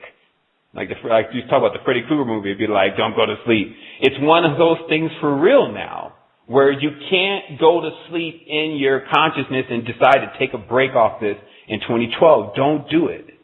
Because I can tell you from everything that I studied up until this point, this is it. Like, it all lines up. And not only that, I've actually experienced that lineup and the feeling behind it. And then I'm just here to give you the information of how you can experience that too, through all of the methods that the society relies on right now as their authentication. Like if they need the scientific, they need the mathematic, they need the numerological equivalents, etc. We have them here. So what's the holdup? And this is the other thing about what you'll understand about the reality. This is where it flips back into your court. Because if you have all of this information, what time could we really be living in truly? Meaning that this information, I know 100% was coveted. Like they destroyed individuals that even thought about bringing it out. Now it's already out. But what they're again gambling is that maybe that people won't believe. Personally, I think that they can't do anything about it anyway. There's something about the universe that's saying they're going to wake up now. So that last picture that you see is a picture that I used to only have a piece of, and then I was always searching for the rest of the pieces. It's in the 3 pictures, but there's one that looks like it's a bird over it, like a bird over the map. And what they're saying about this picture is that the children would begin to migrate, meaning that we would start going to different places. Just every now and then in your life when you go to San Diego, or you decide you're going to go take off to Texas, or you're going to go down to Miami, and all the different places that you go, you never realize that you are actually going through frequency changes, and those frequencies are being added to you. So that we form this, basically it's like a larger being that actually, because where do you think the ascension really comes from? It comes from like we're the ship. So basically, and again, I'm going to be laughing at most people because they thought that this was a little far out. But what it's explaining is that the human spirit when it uplifts, becomes a ship within itself. And the individuals that have gone through these territories are the ones that have actually contained certain components of that ship. And so, like I said, people would think that this is like, some people would think, well, man, I don't know about that. But I tell you the truth. Some of the most intelligent beings that ever walked this planet have now delivered information that you're getting right now. And if for some reason you don't just do yourself the favor and go check and see about that information, then you're doing yourself an extreme injustice. I welcome you to it.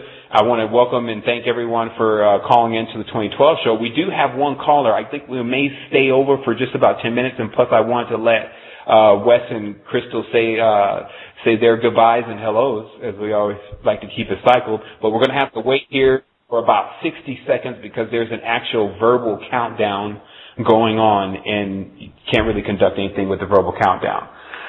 So also next show, we'll be getting more into how to utilize some of the stuff that we're going to be installing into the Resistance.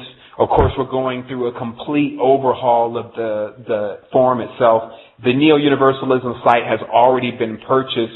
We're going to basically make that a curriculum-based platform where you just go in and you go in from step by step by step by step from all the stages that is necessary to come out of duality and to go into ascension.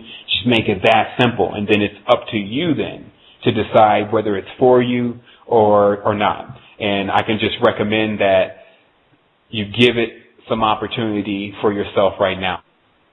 All right, so we got about 10 more seconds, and we're going to go ahead and take this call from the caller. You're calling from a 469 area code, and it's still counting down. Okay, it's done counting down. Caller, you are on the air with the 2012 show. Greetings, how are you? I love this show. My name is Stacy, and I'm calling from Texas. And, hello? Yes, can you hear me? Yes, I can hear you perfectly. Okay. And my question, it's not so much as a question. It's just I believe that I know now that this is something that I needed to hear. Last month, I had this come into my spirit realm, is that I was losing my mind. And I didn't know what that was until like a week later. And it's not how we have been taught what it is to lose a mind, that if you lose your mind, you're going to be crazy and this and that. Well, I beg to differ that I am and have pretty much lost my mind because I realized that mind was not mine. And it allowed me to tap into the true mind of myself. And it is very strange, and I'm very open up to it.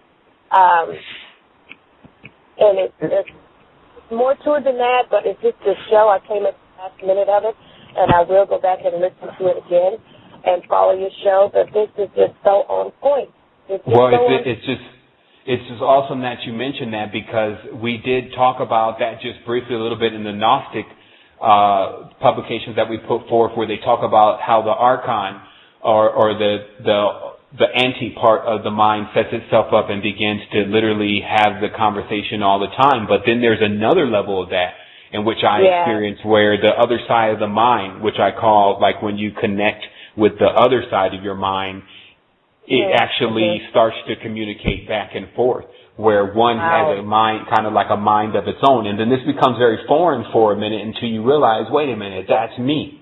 So for some people, they can stay into that like 2-3 years and even a lifetime of imagining that other being that they're speaking with is not even them. But then when they start... Exactly. And then, but it becomes very interesting to have that connection though anyway, because it only really occurs when a person goes into a higher frequency. It seems to wake up the other side of the self, but the first conversation is a little weird. It is. And like I said, when I was at the age, I was in my early 20s, I used to have migraine headaches so bad where I would have to, I'll be regurgitating.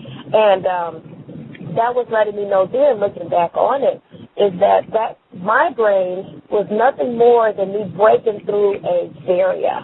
And the other mind didn't want me to break through a barrier, so it caused pain on me. But when I would go and shower and under the water, it's like the water was talking to me and telling me that this pain was not mine. And I'm like, well, wait a doesn't mean it wasn't mine. I'm feeling it.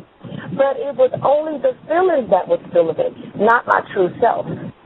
And it just, and it's like I look back on it and I realized, because while I was in meditation, I was hearing my mom say that somebody that lost their mind or that person is going crazy. Well, you know what? That's what I want to do, because I realized that something is breaking away. It's like I realized that this mind that I have, it's not my mind. That's not me. It doesn't matter, even from eating things, from the way I think, even as far as being happy. That mind over there is not mine. And I was very much aware of it, because just because you think you're happy, that doesn't necessarily mean that it's you that's being happy.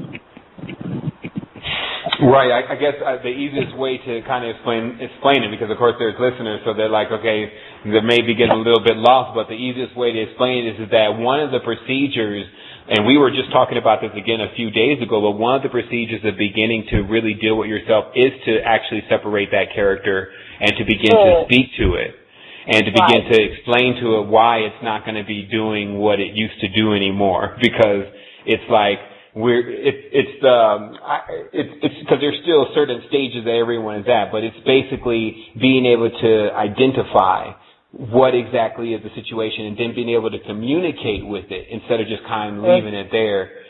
Right. And then work with neutralizing it until the point where, in fact, it doesn't exist, because it is the negative side of us. In the negative side of us, really, there's no such thing, because there's only the positive current, and then there's the negative as the result of what the positive current is producing.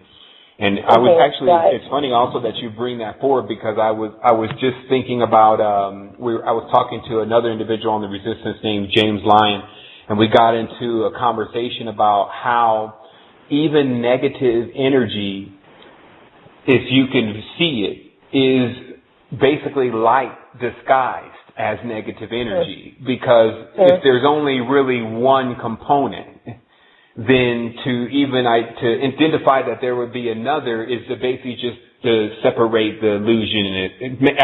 It would be to create the illusion. Right. See that, And then but we're perfect. But that's also what makes Earth actually such an advanced planet, is because it allows us to do this. That's what I had wrote in the post on that is in regards to this show, is that it actually allows us to bring out the physical result of what we're doing.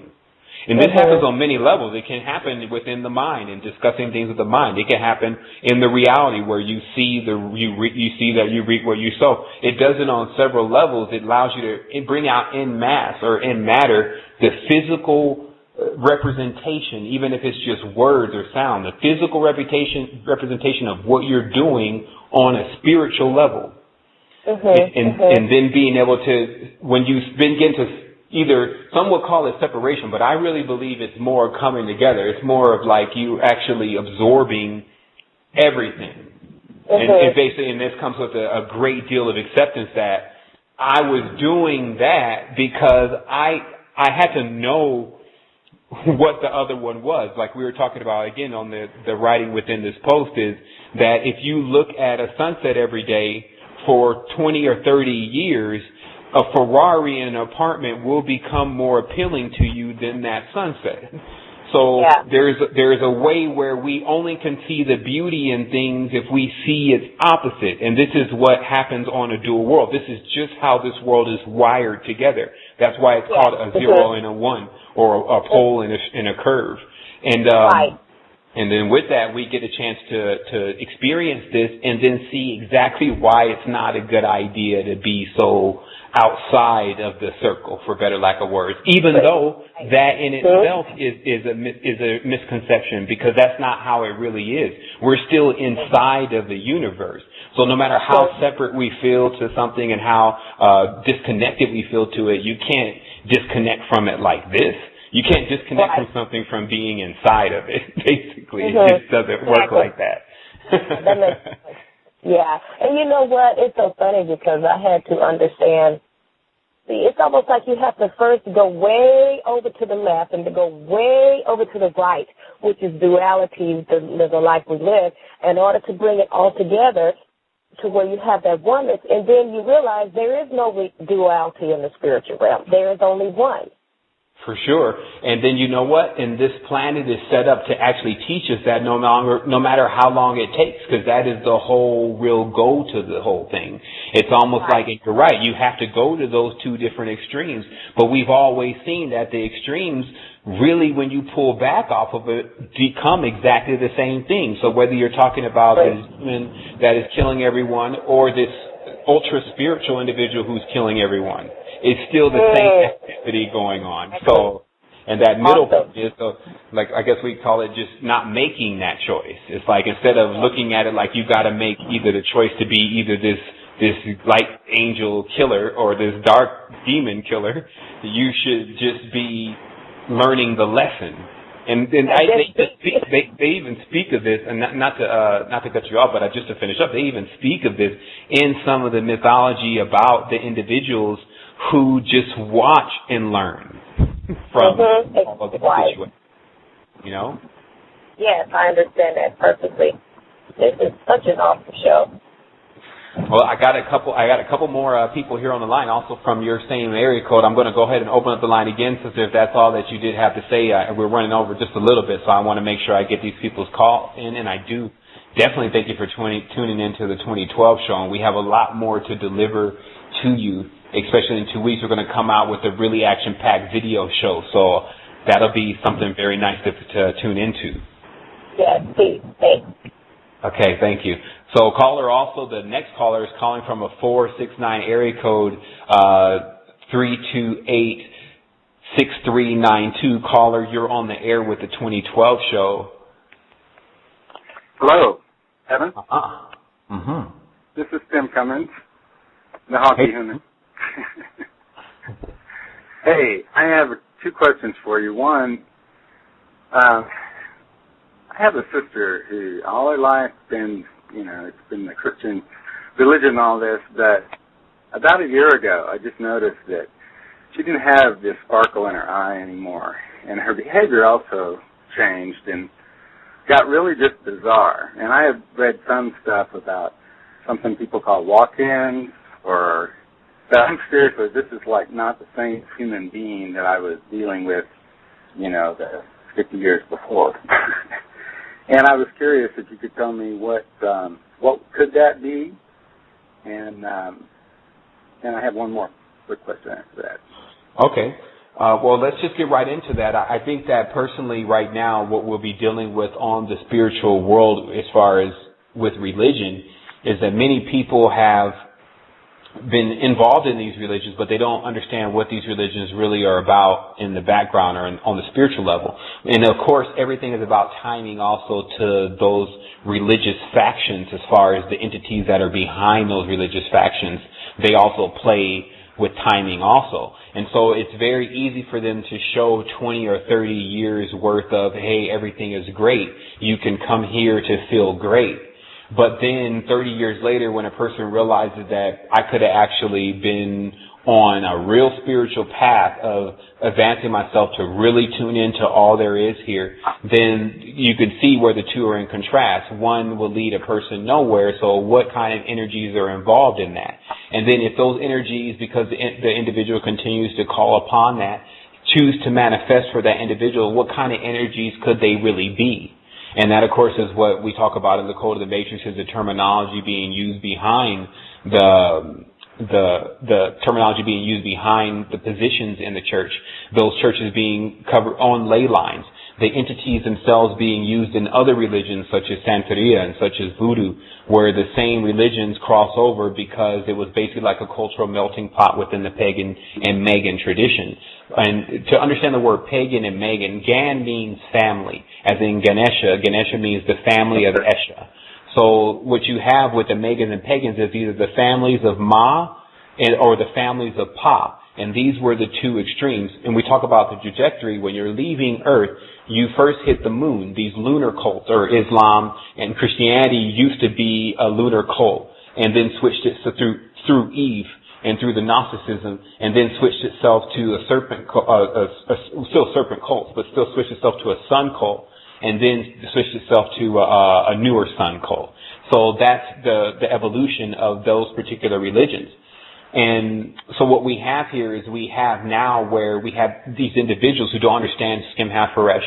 They don't understand Amen and the confirmation of bringing in a deity such as Jesus into their realm and all of the other entities that are affiliated with that. Because, again, would be still warlike beings. So the person becomes very dualistic. If you notice, the setup is to make the end point dualistic. If the whole goal is to get out of dualism, but someone feels that they must fight for something with that negative energy, then we know that they have now gone into a mental conflict.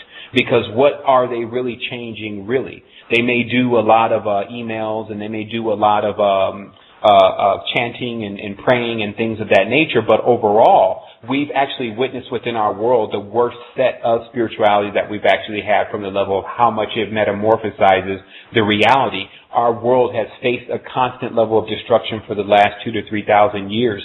The plastic and all these different things are now components of that. So any real spirituality would preserve the area in which it was nourishing you, just as you would take care of your own mother. But when you're dealing now in a new version of the sun cult, which doesn't even acknowledge the mother anymore, then it leaves a person in an extremely unbalanced state.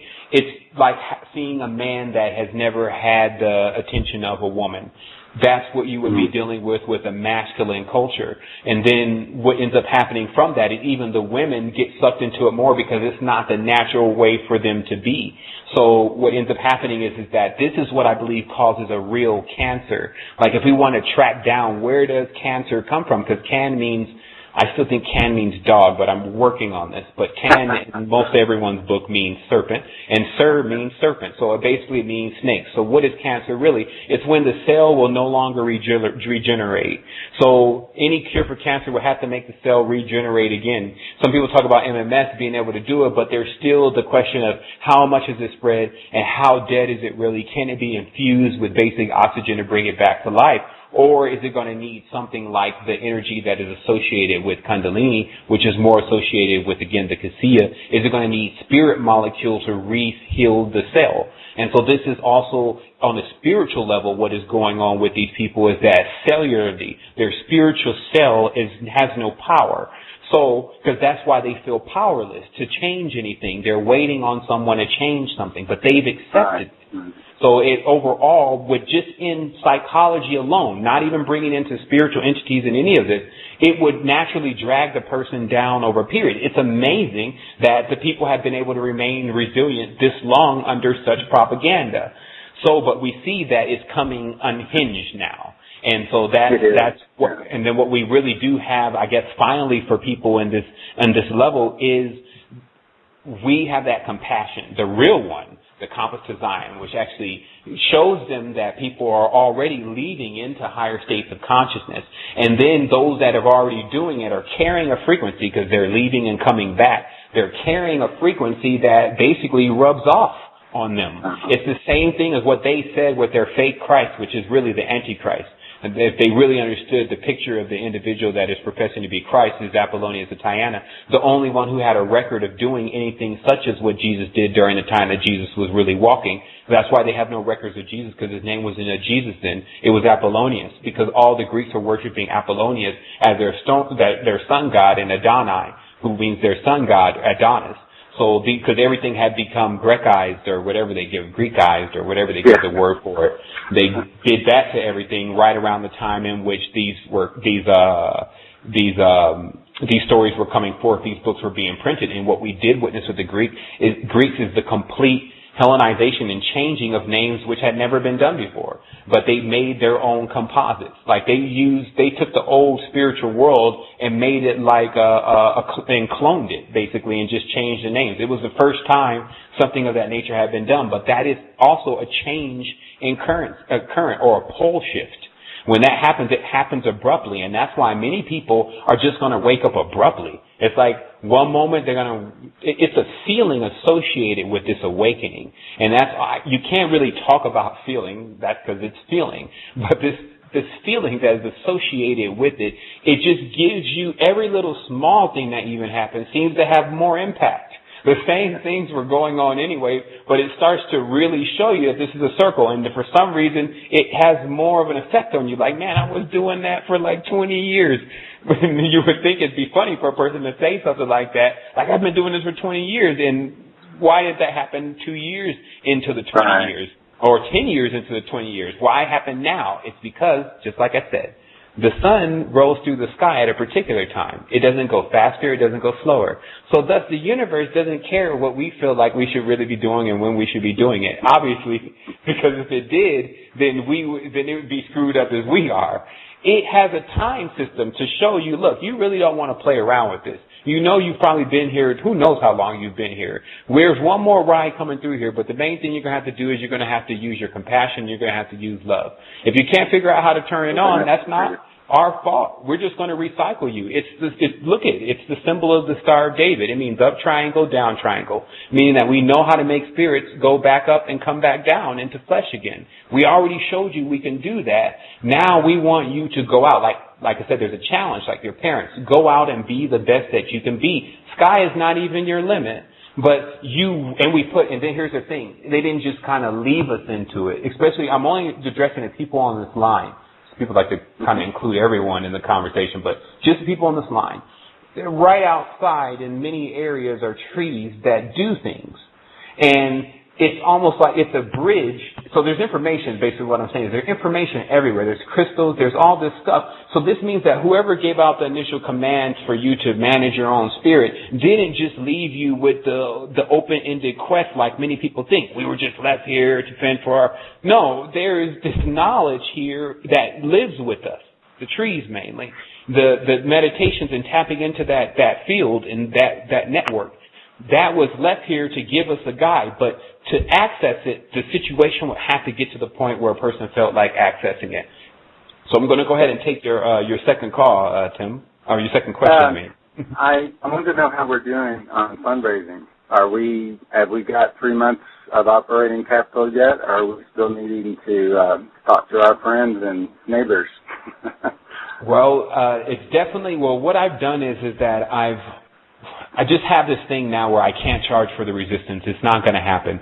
And so I did actually send out a flyer or actually email to everyone of the past contributors, letting them know that, we did need them to continue to contribute if they could. We didn't get as much response to that, but we did get some response to it, but we're definitely not 3 months into Operation Cough.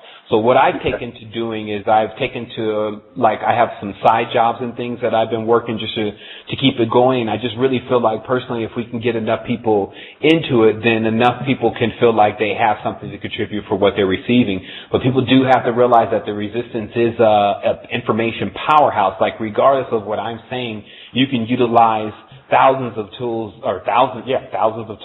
that are there in order to get you to a higher level, and it's actually available for you for free. So you can take it, you can examine it on your own. You don't have to, compensate all the time for those kind of things, and that helps. That actually allows a person to cut through much of the ice faster. And so I will say definitely to people that if you can contribute, to do so. I do want to thank the people that have contributed, but we're nowhere near on the level as what we need to be. Like I would even just like to have extra money to rent out a green screen studio real quick for like 4 hours so that, we can really get these videos done. I mean, there's some stuff that people need to see done again, because even when we did do those videos, it was like, we were just giving out what we could right then for what we knew. And that's also one of the biggest things, that just remember that sometimes you could just give out what you can for what you can do. Like that's really how this teaching thing kind of started for me also, because I had somewhat of an energy walk on me and tell me to start teaching, and I rejected it. I told it I didn't know enough. And it said, you'll never know enough. And basically I thought that was funny because I thought I knew everything. So it's a very interesting interaction. But I had basically mastered the world as far as like business and things are concerned. But that was definitely why I walked away, and certain access to money and things is because I wanted to reverse the current. And when I came into this, I did give away everything that I had because I thought that most people kind of talk about that, but nobody kind of ever does it. It's like the person who's a millionaire but's working at McDonald's just to see what it's like. Right. There's talk about doing stuff like that, but not people who actually do it. But I realized in my life that I was in a cycle, and I realized that cycle was caused by the weight of the things that I had that I knew were definitely dragging me down, because they never allowed me to think. When I had expensive things that I had to especially pay monthly for, even if I was in a nice... yeah, like if you were in a nice place, you're not thinking about the immersion. So I would just say if people could contribute, but personally I have to really run better donation campaigns or whatever in order to get people more involved in doing that. But, this is just a tough time. Well, I read something last night that I'm going to post on my blog on the Resistance. I want you to take a look at, because I felt impressed last night that we still may need some fundraising efforts going on here. And anyway, I know you're busy, but try and take a look at it. And thank you. I'll let anybody else who's with us go. Okay, and I do appreciate you for calling in and, to the 2012 show, Tim, and then I'll definitely talk to you. I know I got a couple emails backed up with you, and I'm definitely going to catch up to that. All right. I know, man. Take care, okay? Thank you so much. Okay. Holness. Bye. Holness. Okay, caller from the 804 area code, you're our final call for this beautiful afternoon here in Costa Rica on the 2012 show. Can I answer your question? Definitely. How you doing today? Oh, man, I'm doing exceptionally well. My name is Tremaine. I'm calling from Virginia. My question is about numbers, and I was born the 10th month, the 18th day in 1988, and everywhere I look, I keep seeing the number 8. What could this possibly mean? Like, what is the letter for the number 8, and what does the number 8 mean? Okay, the number 8 means, and I'm just going to go ahead and explain very briefly what the number 8 means, and then I'm going to go ahead and make this the last call. What the number 8 means is it's the actual symbol of regeneration. The number itself connects to the planet Venus because there's an 8x5 precession, meaning every time Venus goes into its precession 8 times every 5 years and traces out a pentagram in the sky. Now, these numbers 8, 5, and 12 and certain numbers all go together. So what it's really about is that the time that we're actually living in, one of the numbers or archetypes that's present is the number 8, or the womb or the mother of a great deal of the generation here. For me to say that everyone came out of the 8, I believe would be incorrect. I believe there's other beings here that came from other locations beside what we know as Venus or Aphrodite. Because remember, the name is Aphrodite. So if you understand, or one of the names, so if you understand the Afro, then you understand who gets the term of having an Afro. Then you keep going back, you get Inanna, and you get Ishtar, and then if you keep digging, you'll basically figure out that Venus is identified as a dark, melanated female being. And they say that of course in the mythology that there was a contact between her and many different beings. This is why she became in lore called the whore. But if you notice, the word whore in our English language indicates a woman who is very promiscuous and sells her body. However, why do we have words such as horizontal, horizon, horoscope, Horus? So what we find out is that it means that direction. It doesn't mean a particular woman that's selling her body. So because the ones who put out that demonize the word whore basically are moved up and down, then they don't like what moves side to side. And this is when you really want to get deep into it, because people think that the spiritual world doesn't function very similar to our world, meaning that there's no new. They don't have new things, and they don't do anything that creates more experiences, and they don't even have experiences. So people have limited the spiritual world to what they think. But the reality of the spiritual world is way more active. Like, it's just as complex as the flora and fauna that we see here and the detail that it takes to put into something like a butterfly. So the reality is that what you're dealing with the number 8 on this dimension now is that the mother has the responsibility of regenerating our energy. Like, it is our ground. And so when we get that indicator, it's either syncing up with us or saying that we need to respond to it. And I believe that We went through this session probably about 3 to 4 months ago when the Universal Mother videos start coming out. Because remember, if you look at the resistance progress, what you'll see is the encounter with all of the energies through the chakra centers that it takes in order to get to the higher state of consciousness. And we did even pull the card on it, which we showed last show, which is the card of fortitude, which was the connection has to be made in order to generate that energy. So basically, it's the indicator that you have to understand also the other world, because that's what the 8 is. It's 2 worlds there. And so it means you have the ability to live in the physical world, and then you have also full cognizance in what we call the spiritual plane. And there was one picture that was being passed across. I put it up. It was some picture cut out of a Master Mason's book. The picture shows basically, it's written on the bottom. It shows a Master Mason standing on top of the pyramid, and it says that the Master Mason is the capstone. So what this basically is meaning in so many words is that it's the person that has the third eye. And then they show the bottom or the base of the pyramid is what they call the tetragrammaton, or what we call the tetragrammaton. I could even say it like that, which is Yod, He, Va, He, which means Yod, which is the fire, the flame, and then Heva, who is Eve. So it just says the base of the pyramid is the mother and the father of the generation. Okay, so that's it. Case closed. Now, if you want to amplify Yah over Heva, then you're going to be dealing with how crazy that is. And if you want to amplify Heva over Jah, then you're going to realize how crazy that is too. The 4 components have to be kept together, but they're just a platform. The birth of the third eye, or the capstone, is the individual. So that's where that symbolism lies. And so what happens in this time that we live in is that much of this symbolism that was introduced here, they say the Masons built the pyramids. Everyone knows the Masons didn't build the pyramids. The Masons haven't been around long enough. So they're taking the geometry that came off the pyramid, and they're saying the geometry belongs to them and their culture. But this is why when we look at the Vatican, and as I said, the word can, I believe, it refers to dog, as in Canis. But it's like a Cerberus, though. Because it has more than one head, it can be considered as serpentine somehow. And I'm sure because the dog has a spine, it probably is genetically modified with the serpent race also. But the Vatican means the place of the dog priest.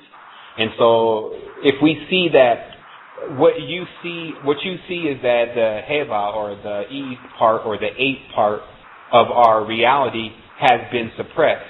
And this is why women feel like they are suppressed. And it's been done by the dog priest, because that's just, they say the cherub was the one protecting the garden. It had a flaming sword, and it made sure that no one could come and eat from the garden again. What are they saying? A cherubim is the thing that looks like the Sphinx. The dude in the Serious Mysteries identified the Sphinx, which they say was built much at a different time than the pyramids, that the Sphinx was originally even a dog face. And so they had changed it so many times that the face completely eroded. And so what happened is that from that point, you could see it all really connect when you look into England and you look at every time they do one of the major celebrities, out comes Anubis. And then they're at it again with their guard dogs, which I believe is, as they say in their rites of Isis, because Isis then replaces Inanna, and with her rites, which are with the black dog. And then the black dog comes in, and then the magician or sorceress is then taught to use the black dog as their familiar. So this means now they have a trained black dog as their assistant to go and terrorize the astral world. So this is the kind of foundation that have been moved out of the way. And then sick cults that are fueled on hatred and fueled on the need for power and desperation, have entered into the mainstream, but first as the lowest level religion. No one figures out most of the time that what I'm talking about is true within the Cabal and within some of the darker sectors of these religious circles until they actually go and call the God. And because most people don't have enough in them to go and get in contact with the God, it's just enough for them to sit on the pew and to listen to this guy say the same thing over and over again, or what they call in Islam vain repetition. They talk about vain repetition, but then they do vain repetition. They go out and hate, hurt, kill, and then come back and pray 5 times a day. This is called vain repetition. So they have no guide, which is what was told to them also in the same book, that what happened to them if they started doing that. And then it tells them that if you have no guide, then you'll drink lava, meaning that you'll be angry all the time. So it's interesting that these books are very good at explaining to a person what will happen if they actually practice what's in the book. And that's why but all they have to do is get the individual to accept it. So in conclusion, that number 8, as you can see, when a person would try to grasp it from the stand what the reality is that it now, we use the word 8 now for us getting Eden. Or the Eden. See, the garden of Eden, 8 meaning I need to eat something. So they decided like the womb will eat you and you will die. So stay away from it. And this is the game that they play, because remember, still connected with that tree in the middle of the garden of Eden. And then that letter E, which is a tree. And you have earth, you have all these things that are used. They use the letter E, because the E is basically two breaths. So this is the stuff that again, hopefully we got enough transpired. I just have one more call coming in, but does that give you a general understanding, brother, of what the 8 really gets into, and why the symbolism behind the Maltese cross, the symbolism behind what the Queen wears, the Emperor Haile Selassie, and other individuals wear this symbol because they understand the geometric system behind it, and that also there's so there's also a third square that appears in there. So I'm going to go ahead and let this other caller in, since there was one more caller, brother. Is that everything that you needed to? Do you have any other questions? What I'm asking. I got one more quick question. I think you started the Universal Current show in like November, but around this time I had a strange dream, in the sense of my brother was incarcerated at the time, but he was in my dream, and somehow we were on the planet Venus, and the only thing that kept coming to mind when I woke up was Venus and vampires. And this is like the second time that I've been, in a dream state where something like this has happened. The first time, I kept hearing a being Gassi, and I researched it, and I think it was a plant. But I just wanted to know, like, what could that possibly mean? That there's definitely, basically what they're saying, again, that within the mythology is that Venus didn't make the best decisions, meaning that the entity known as Eve or Inanna, etc., took like suitors that birthed beings that became her sadness and her sorrow. And you can see that. So what ends up happening is that it has to run its course. And that's what they said. That's like that karmic law that they talk about. It's like if you make a decision, then you have to live out that decision. And that's what also is in the Gnostic texts, is that Sophia, which is known as the wisdom goddess, which is indicate our planet. What we have to realize is that when you mention Earth, the Moon, and Venus, then you get names like Israel. You get Isis, who in this case is playing the role of the moon, and you get Ra, who's the sun god, and you get El, who is Saturn. And so you get 3 different planets having basically a organic relation or orgasmic relationship, and then the seeds from that become the ones who live in Israel. You see what I mean? And so at times when you try to take Venus and separate Venus from Earth, it's just like you're trying to pull all the trees off the earth. You can't even not connect the story, and that's why Willem Fort was showing in tarot. You can't divine the meaning of 2 unless you know the meaning of 1 and 3, because 1 is what brought it about, and then 3 is what happened after that. So you have to know the conjunction between this planetary knowledge and how it actually connects. And so when you looked at when Aphrodite took on Saturn, his melanin recessive side, as a partner, it birthed what we would call a vampire, a very regressive being, and in certain tenses. And then there were also what they would call now in their league a pureblood that was born too, one that had this this genetics that was more advanced. And so you see that basically you're dealing with a whole story that is actually playing out here on Earth on a smaller level, but Earth is not the control point at times, meaning that it doesn't emanate from here because we're the receivers of this story that the stars are playing out in the sky. And then when you understand the geometry and the mathematics behind this, you can see how a story can be developed based on the symbols and the processions and the numbers that are being used. So we're using the story, and that's why they say that storytelling was valuable to the humans, because this is how we interpret what is to the higher beings just geometry. It's not even numbers. It's a particular shape. And then when you show that shape, then they know what you're talking about. The shape has a million different meanings compressed in one shape, just like our Earth. It's one, when you pull back off of it, it's just a sphere. But when you go into it, it's a billion and trillions different shapes and all sorts of stuff running around. But if you know what you're looking at as a very advanced being, when you see Earth immediately, you'd be like, it's a circle and it's blue. From that point, you would know everything about it. That's how precise our knowledge was. And then the other ones, then you could calculate other things that would give you even more detail about it. But there was just the color and the shape. That's why we were talking about the color, the shape, and the sound. That's the other thing. That graduated being comes in, he listens, or she listens to what the vibration coming off the planet or the entity actually is, and they could tell everything because they have those kind of abilities activated and installed. It's already installed in us, but it needs to be activated. And so you could see why this separates us from all these individuals that we're calling controllers if we don't have it activated. And that's why I keep telling people, no matter what happens to me, you got this now. Go forward and pursue this. This is the end of this game. The end of this game is to know what knowledge that tree had. And what that tree had was the knowledge if they with it. He said, they say, if you eat from the knowledge of the tree, what will happen to you? You'll die. Well, isn't that what everyone's afraid of? But then what happens when you figure out, once you quote unquote die, that you can't die? Then right in that reality, you realize there's no such thing as death. Then the reality starts to unfold itself. It starts to reveal itself to you because you've gained the level.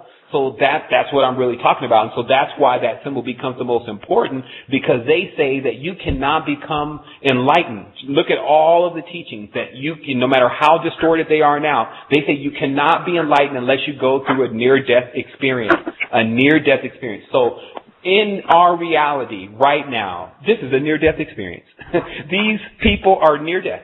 According to how they look at death, they're killing and poisoning themselves. They're doing all the near-death stuff. So what does that mean now? Now that we have a near-death experience, does that mean that the entire reality is being initiated into their next existence?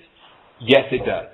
And so, brother, I'm going to go ahead and I'm going to have to go ahead and let the show go ahead and rebuffer itself so that people have an opportunity to listen to the beginning. I do want to thank you for calling in into the 2012 show. We were definitely able to get a lot of information out and to help you with what exactly is going on here. But I do like to also open up. I wish we could have opened up a little bit earlier in the show where we have more time. We're actually into the recording, but it's like a train. If you get me going, then I can take you through this whole thing like one of those super speed magnetic trains going through the center of the earth.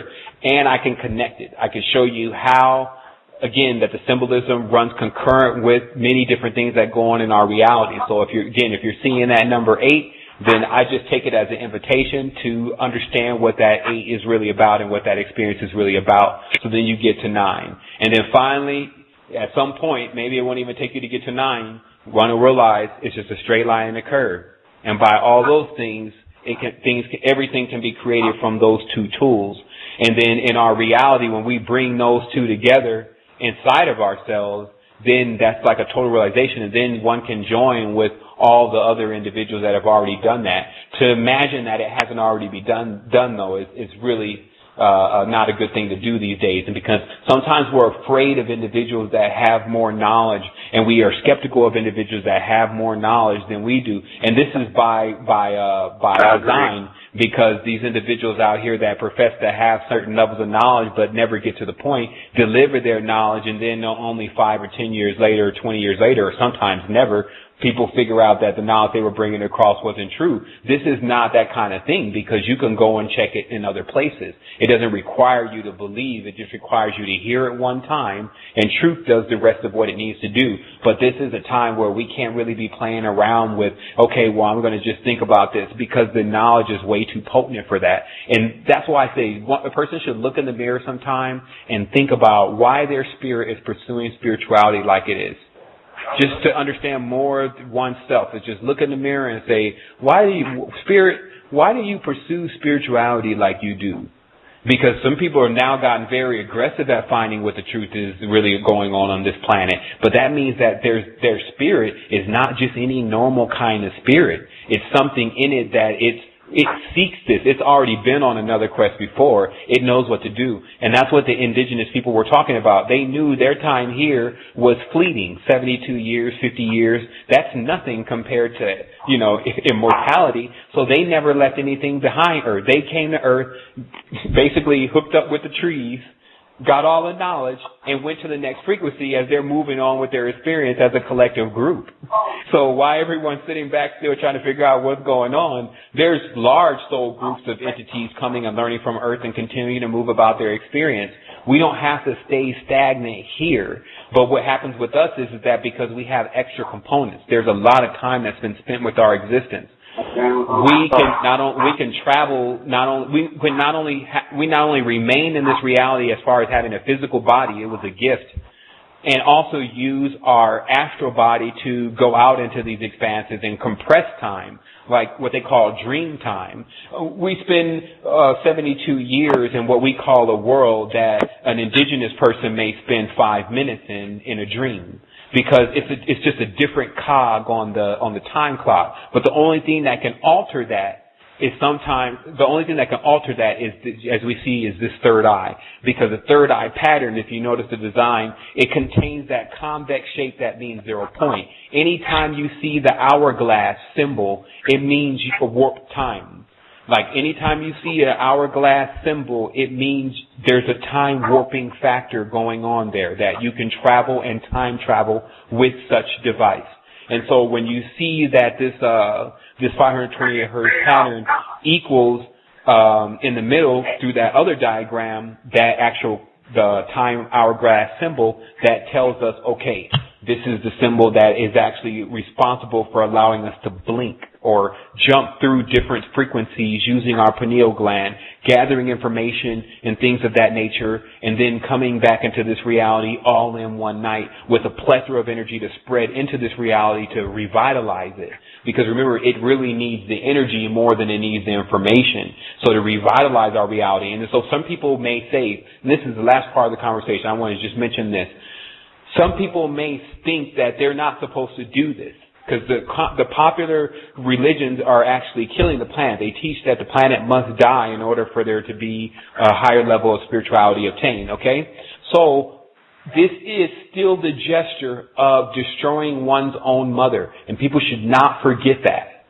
Like, that's one of the most important things. If something fed you, if you ever ate from it, thus, if you identify anything around it to be harming it, then there is a symbiotic relationship, just as you would have a symbiotic relationship for the preservation of your own life, to do the most that you can to stop that. Because it'd be like doing the best you can to basically stop someone from killing you, and stop you even from killing yourself, etc. And so that's what people need to understand, is that this planet that we're living on is really counting on us to revitalize the energy that it is already given. It's like, well, I gave you something. So that's why the Kundalini is available now. Because if you think about it, Kundalini is giving us something. And so that's, again, leading to the beginning of this conversation. We already talked about a giver and a receiver. Remember, there has to be a balance in it. But now a person learns not to take crap, meaning they don't have to take or receive what the reality wants to give them for their energy. Because remember, Yeah. once a person takes payment from the reality for their energy, the transaction is done. You can't go back to the universal mother then and say, also pay me for what I've done, because now you have this other currency also with you. So basically what I'm telling people is that you have to go and seek current from the universal mother, because that is the currency that will hold. And the other current will be so abundant for you too. This is not a way to get money scheme, but I'm telling you, your energy level has everything to do with how much physical cash or physical current you have. It's that simple. So if you carry things with you that contain high frequency, then the low frequency of misfortune, I mean, you missed the fortune.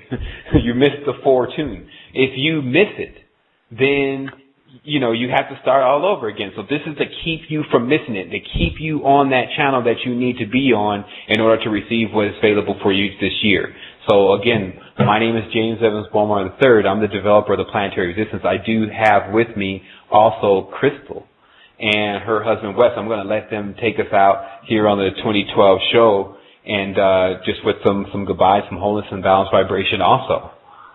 Hey, yeah. Thanks, everybody, for listening, all Resistance family members and anybody who's new on the line. We hope that you've liked what you've heard, and if you have, visit us at James's website there, resistance2010.com, where there's lots of information for you. I would definitely urge everybody to use the Esoteric Library. It's the largest downloadable esoteric library on the entire internet. So there's about 50 pages there of books just right at your fingertips for download. So definitely make use of that. And a little more 8 symbolism synchronicity for you there. Our daughter's turning 8 today, and we're celebrating her birthday. So we definitely have a busy day for the rest of the day. So thanks for having us on, and I'll give you over to Wes here quickly. Awesome. Hi, Seven. Hey, Wes.